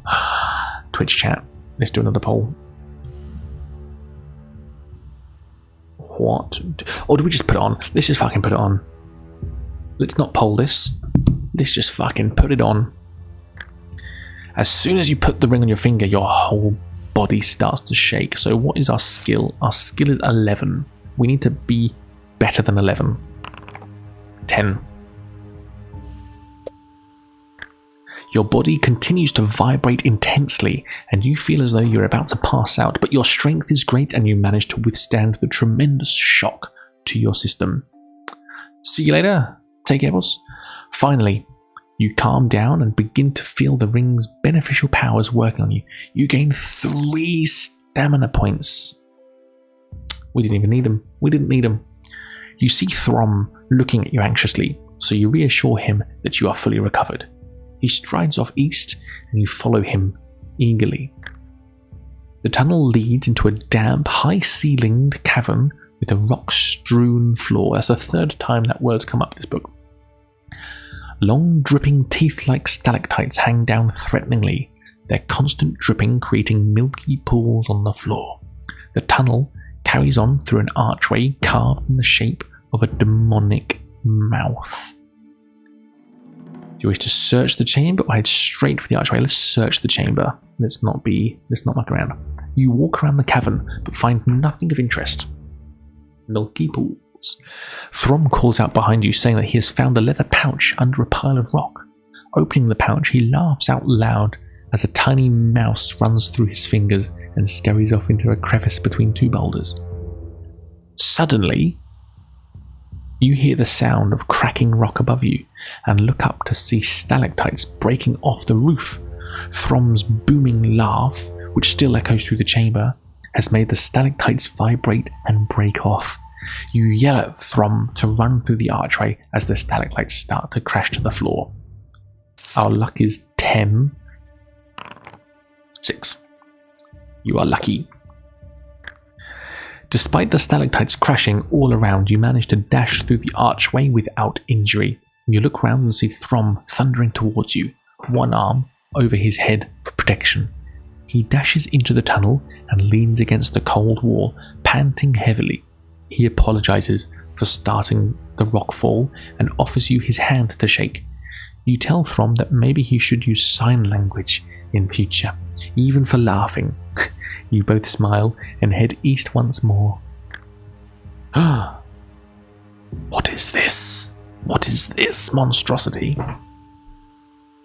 The tunnel ends at a large oak door. Throm wastes no time in testing the handle and is somewhat surprised to find the door unlocked. He pushes it open and walks into a torch-lit chamber. Sitting alone on an ornate chair is a dwarf who bids you enter the chamber. As you do so, the oak door swings shut behind you. Adventurers, you have done well to get this far, says the dwarf in a deep voice. However, as you both know, there can only be one winner of the Trial of Champions. As Trial Master, it is my duty to Baron Succumvit to let only the most able to continue. Therefore, I must devise a test of wits and strength to eliminate one of you. Please do not attempt to dispose of me. It would be utterly pointless, for, as you can see, there is no obvious way out of this chamber, and only I know where the hidden exit lies. Now, if you would care to decide between you who will go first, I shall make the necessary preparations. You look at Throm, suddenly angry that your effective partnership might come to an end. He leans over and whispers in your ear that you should try to kill the dwarf and worry about the exit later. If you wish to join Throm in attacking the dwarf, if you would rather persuade Throm to go through the dwarf's test, what do?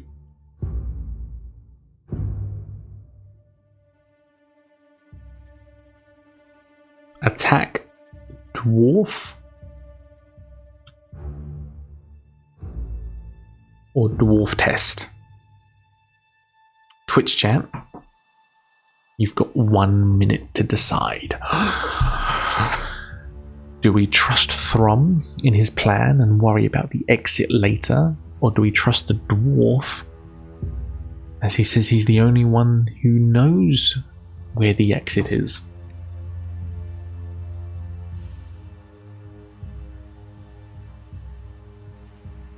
My goodness. This is not an easy choice, is it? What are we thinking? Do the dwarf test? I'm thinking just do the test. This is the end of the partnership with the barbarian. Babs. 2 people 100% say do the dwarf test. I'll wait just in case Asmongold raids in with 1 million people. 2 people 100% say fuck Babs, let's do the dwarf test. You tell Throm that there is no point in killing the dwarf, as you will never find your way out of the chamber alone.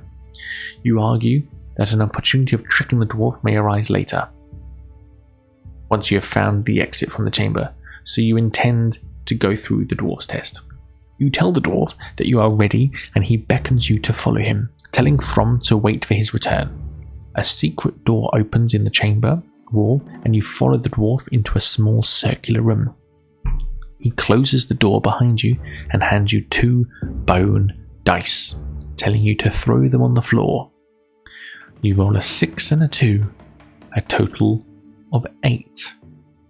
The dwarf asks you to roll again, but this time you must predict the roll.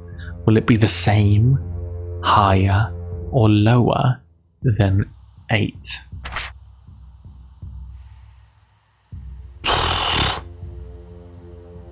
Deary me. What are we thinking? I'll have to pull it. What do?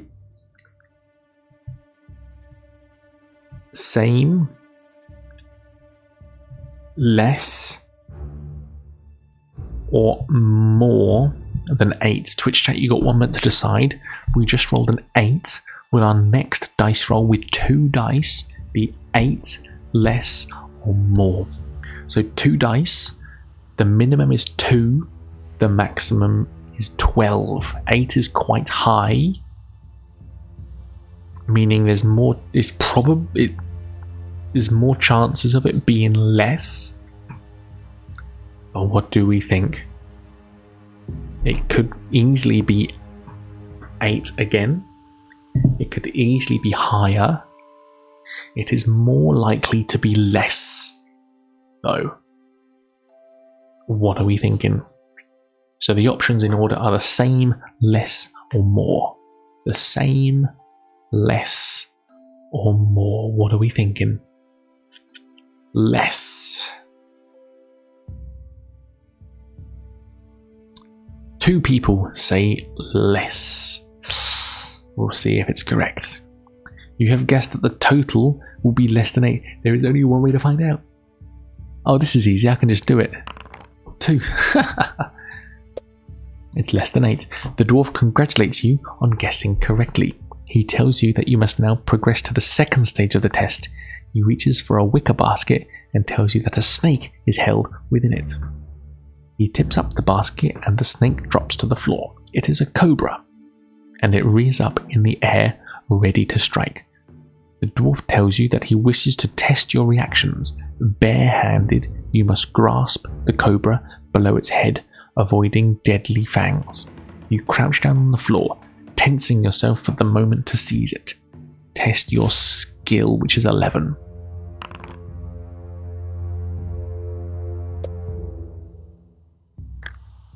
With lightning speed, you thrust your hand out and grip the cobra just below its open mouth.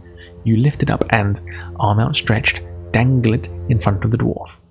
He doesn't flinch, but says in his calm, expressionless way, "Please put the cobra back in the basket and prepare for the final part of the test. Follow me." You do what he says and follow him back into the chamber where Throm is pacing up and down, obviously ill at ease. You wave to him while the dwarf opens a second secret door and tells you to walk on through and wait for him. Again, you comply, and you find yourself in another circular room, although this one resembles a small arena. The floor is covered with sand, and a small balcony runs around the arena wall. Puts the cobra back in the basket, or else it gets the hose again.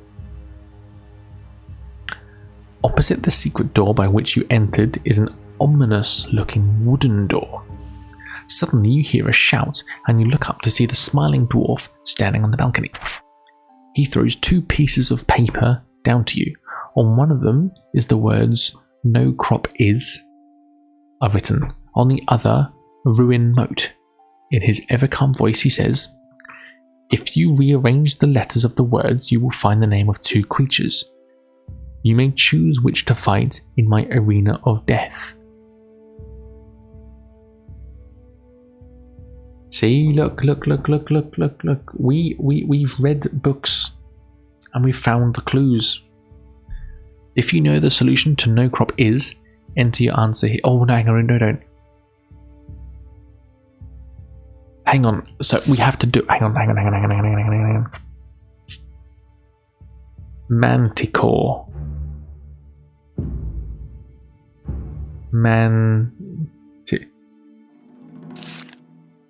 Oh shit. Blood Beast.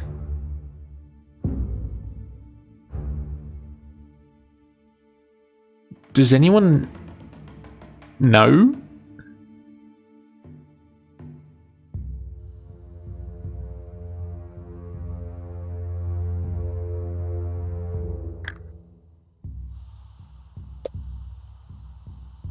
No. Fuck.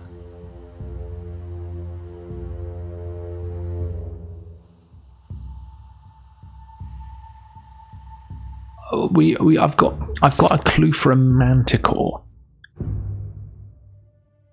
Flying through the air, of its tail beware. That's the man. Should you meet the manticore?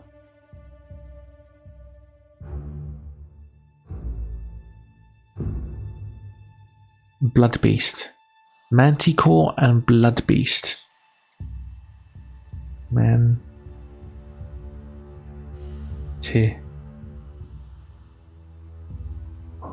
I'm missing a C. This is not Manticore, is it? Because I'm missing the C. Oh, I cannot identify either of the creatures. Bookmark. The end? No! The dwarf shakes his head, saying, "All brawn and no brain is not enough to master the Trial of Champions. I regret you have failed. You will not be allowed to leave in case you impart its secrets to others. However, you have done well to get so far, and I'll appoint you my servant for the coming years to prepare the dungeon for its new contestants." The end! Okay, so we can read this.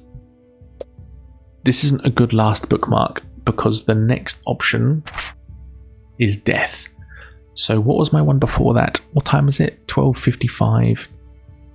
12:35. This is... Use this bookmark. Oh gosh, okay. Read the Blood Beast. Yes. Read the Black Book. Drink the liquid. We haven't rubbed the liquid in our wounds. You rub the liquid in wounds, but they do not heal. Staring at everybody, you wonder exactly what the liquid was. Okay, that healed us, but thankfully we are fully healed. So it doesn't matter. Cave trolls. Oh gosh. This is where our luck turns.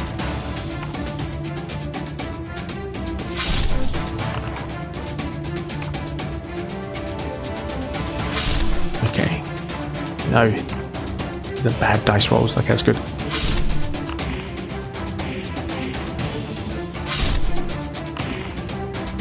Looking good. One more hit. Perfect.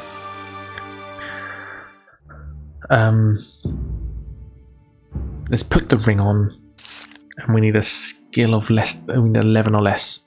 There you go. You gain 3 stamina, but it was full anyway, so it's okay. We searched the chamber, and the stalactites fell. Let's not search the chamber. Perfect. Okay, let's bookmark it here. Hang on, what was the latest one? This one, I want to delete it. Let's bookmark here. So the only option we can do is join Throm in attacking the dwarf. As you rush towards the dwarf, he pulls 2 hand darts from his belt and throw them at you and Throm, hitting both of you in the leg. You are both instantly paralyzed by the poison on the tip of the dart. You lose 2 stamina. We are still alive. As though glued to the floor, you can only watch as the dwarf retrieves his dart from your thigh. He asks whether you are willing to enter his contest now. You strain to nod your head. Slowly, the effects of the poison wear off and mobility returns. The dwarf beckons you to follow him, telling Throm to wait in his return. He opens a secret door in the chamber wall. No, you roll an 8. Let's roll less than 8. You roll less than 8. Test your skill on the cobra. We need 11 or less. Okay. There's nothing else for it. I'm going to have to go. So we have gone wrong. We have not done this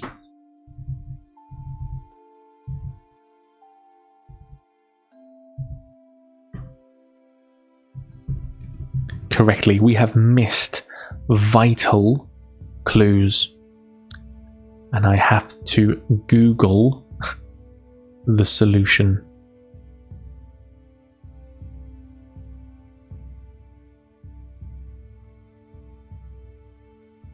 So here's actually the actual solution is actually what we've done.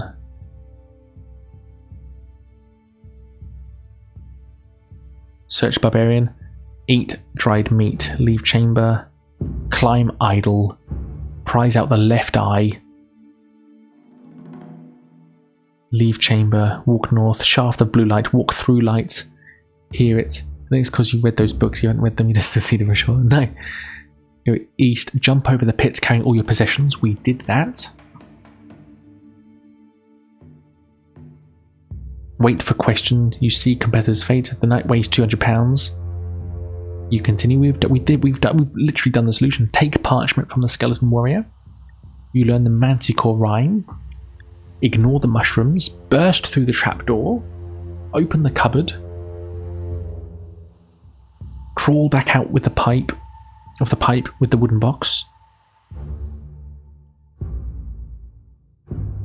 Oh, hang on. Leave through north door. We went through the west door. So this solution is saying we killed the 2 goblins. We burst through the trapdoor, killed 2 goblins, opened the cupboard, got a wooden mallet and 10 iron spikes. This is saying leave through the north door.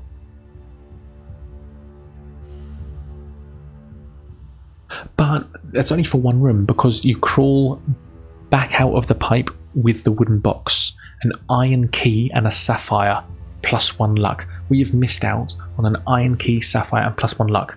And then it says to go back to the orcs, take the necklace from the orc and wear it, head west with barbarian, accept barbarian's offer, follow to the bottom of the pit, open the red book, open the black book. You can now detect traps. Continue north with Throm, fight cave trolls. We've done this correctly, other than 1 thing. Continue east, unless you want to risk the ring. Persuade Throm to take the dwarf's test. Predict the total will be less than 8, greatest possibility. Hope you roll less than 8. Skill test. Run. Choose ruin mode. Okay. I'm a fucking idiot. I chose Manticore. That's a Minotaur. This is a Scorpion. It's telling me to choose the Scorpion. Choose the Scorpion. Oh, no. Choose Minotaur because the Scorpion is hard to fight. We're back on track.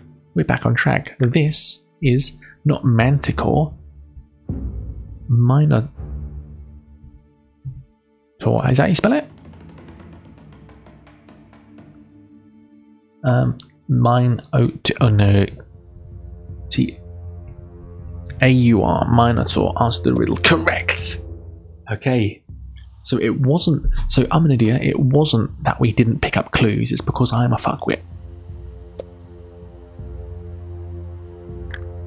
You call out to the dwarf that you are ready to fight the Minotaur.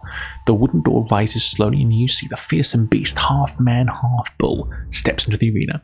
Steam blows from its nostrils as it works itself up into a rage, ready to attack. Suddenly it rushes forward, swinging its double-headed axe. Fights. 9-9, 20-11. Very good. Get rid of that. Get rid of those high dice rolls. Here we go. 3 more hits it's going to take. Yep. 1 more double sixes. Nailed it. You are triumphant. The dwarf calls down from the balcony, congratulating you on your victory. He throws a sack down into the arena and tells you to relax and regain your strength for the final part of the test. Then he walks off, saying he will return in about 10 minutes. You open the sack and find a jug of water and a cooked chicken. Do you wish to eat the offerings or ignore? Twitch chat. You've got 1 minute to decide what to do. Eat chicken. Don't eat chicken. Twitch chat, you've got 1 minute to decide. I see we've got 5 minutes before the next ad break, so I'm going to run 3 minutes of ads now and go to the bathroom. I'll be back in 3 minutes.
I'm going to put my dressing gown around my legs like Yanan does. I am really suffering with the cold. 8 seconds. Has it been 3 minutes already?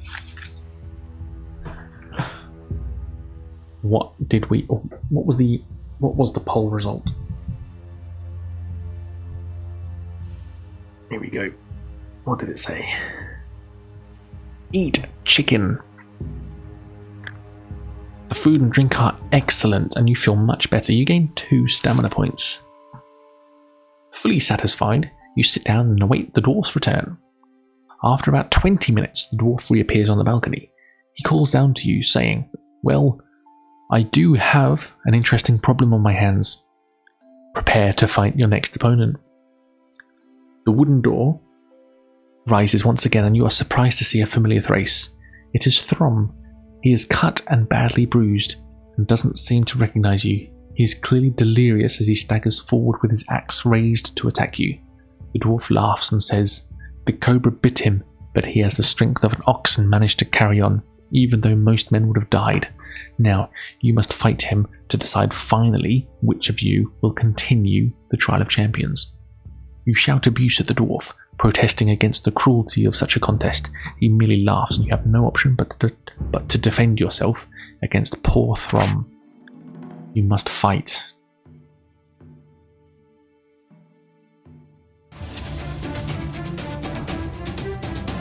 I don't want to fight Throm.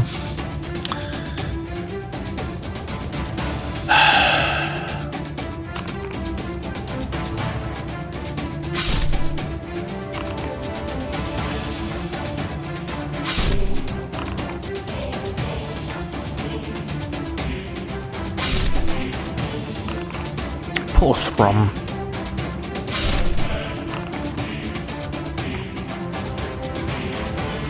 I don't want to fight you, but I tell you what, I'm winning this. There's no way I'm going to lose. Oh, 1 hit. I'll give you that, Throm, for old time's sake. Despite his wounds, Throm is immensely strong. If you somehow manage to defeat him, exhausted by your long duel, you fall to your knees as you stare at Throm's still body. A bitter loathing for the dwarf fills your heart. Somehow, you will avenge Throm. Engulfed in your hatred, you do not notice the dwarf enter the arena until he is standing right in front of you, a loaded crossbow aimed at your chest. "I know what you're thinking," he says calmly, "but remember that only I know the way out of here. Get up. It's time for you to leave." Once on your feet, the dwarf indicates that you should walk ahead of him, back in the chamber. He crosses over to the northern wall and pushes against one of its stones. A door-like section of the wall swings out, opening into another crystal-lit tunnel. With his crossbow still aimed at your chest, the dwarf smiles, saying, "Good luck. If you wish to continue straight into the tunnel, or would rather take a punch at the dwarf." I tell you what, let's bookmark it here.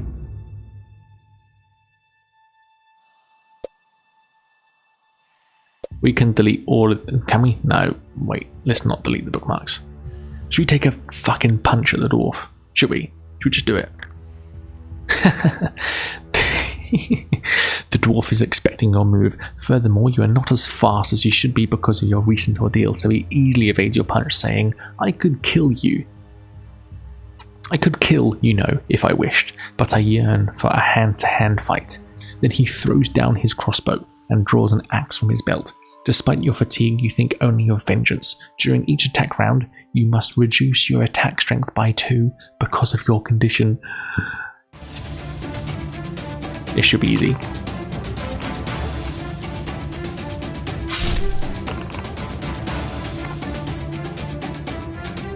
One more hit and this dwarf's fucking dead. Fuck you, dwarf. The dwarf's chainmail coat is of the finest quality iron, obviously made by a master armourer. You strip it from his body and place it over your head. You gain 1 skill point. +1. There is nothing else of use in the chamber, so you decide to investigate the new tunnel. The tunnel soon divides into 2, You hear a buzzing sound coming from the western branch. If you wish to walk west to investigate who or what is making that noise, turn to 108. If you'd rather continue north, it's one of those things again, investigate or continue the route. Let's just investigate. There is a large panel of glass on the left-hand wall of the tunnel. Through it, you can see a bright, torch-lit room teeming with giant insects of every possible description. Bees, wasps, beetles, ticks, even the mites are over 6 centimeters long. The noise is threatening. In the middle of the room, a jeweled crown lies on top of a small table. What looks like a large diamond is set in the middle of the crown. Will you break the glass, continue west, or continue north? This is time for a poll.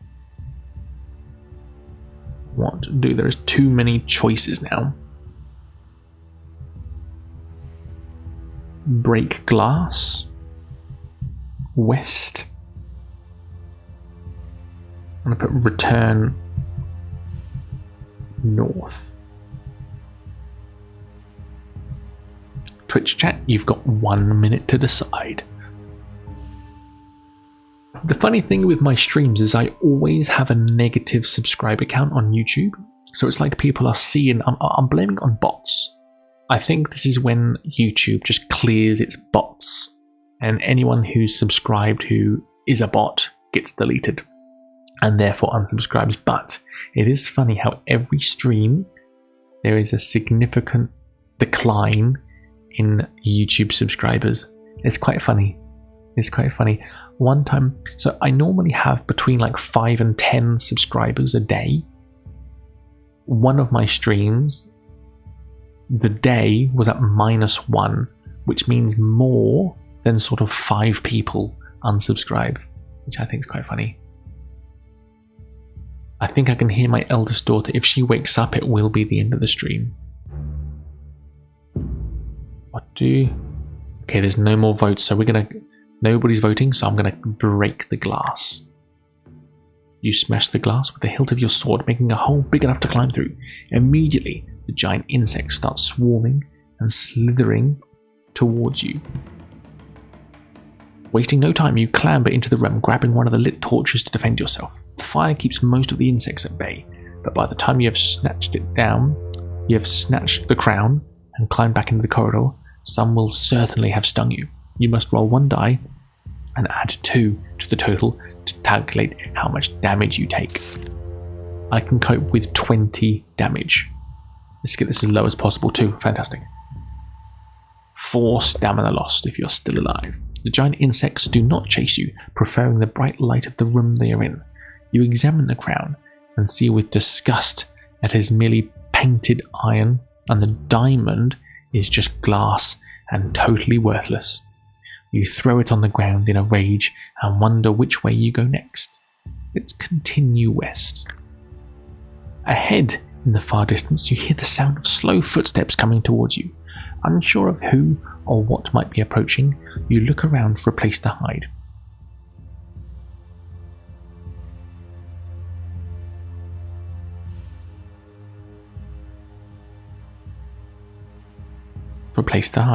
You find a large crack in the tunnel in which lies a shadow. We can stand our ground with sword drawn or hide. Let's stand our ground. A crippled man with shackled feet shuffles into sight, carrying a wooden tray laden with bread and water. He looks tired and miserable and, quite unmoved by the sight of you, tries to walk past. What will you do? Talk to him, swipe the bread and water, or offer him some of your provisions? Let's talk to him. He looks at you warily. When you tell him that you are a contestant in the Trial of Champions, you ask him what he is doing in the tunnels, and he replies rather reluctantly that he is the servant of one of the trial masters, Baron Succumbit's appointed controllers of sections of his dungeon.